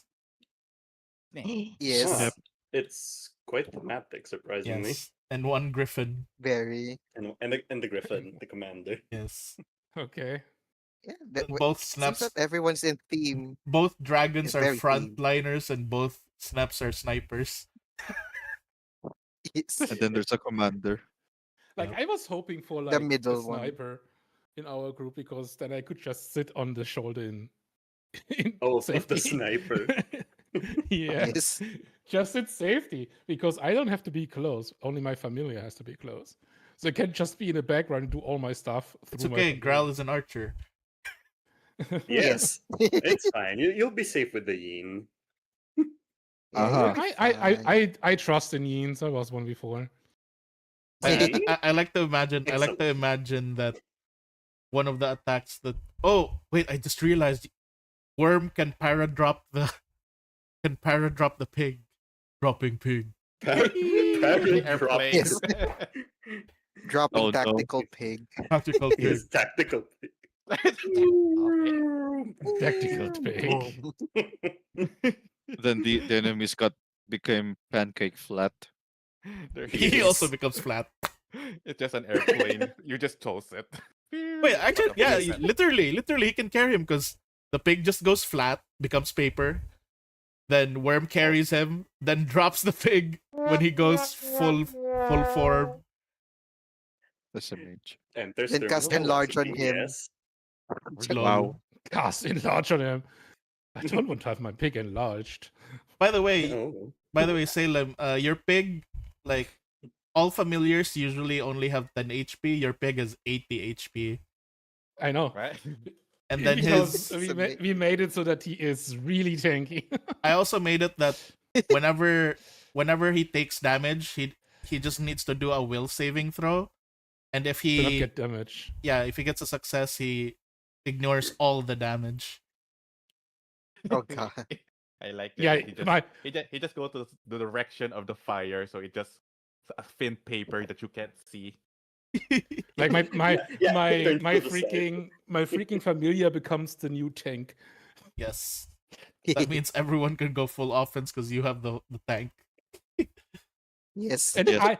that's the crazy part. My pig would be the tank, and I am the debuffer because I have all the debuffing spells. Nice. I can make them DC, I can make them fearful, and can make them struggling. And with cackling, I can just restack the whole, reapply all the things, that it never gets lost. So they're constantly debuffed. Nice. Nice. That is amazing.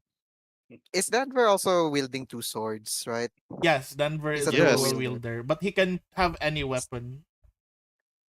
So we technically have 3 dual wielders. Hey, who's the other dual Wait, who's the wielder? third one? Who's the third? Who's the third one? Mochi with his 2 fists. Durkin Oh, uses that's not 2 he's not wielding anything.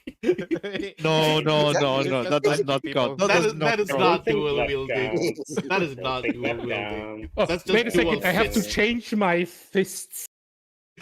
I have to change my I mean, I sheath this fist and then I bring out my fist. the other fist. Yes. I mean, come on, guys. He can throw hands. True. Oh, See? He throws He has literal skeleton hands. hands. He has a He picks hand. up hands. What are you, He still Celia? has the hand. Oh, need a a man hand. after my own heart. All right. I guess you need a Thank you, hand, guys. right? Bye, guys. Okay. See you guys Good night. next week. See you Bye. next See you week. guys.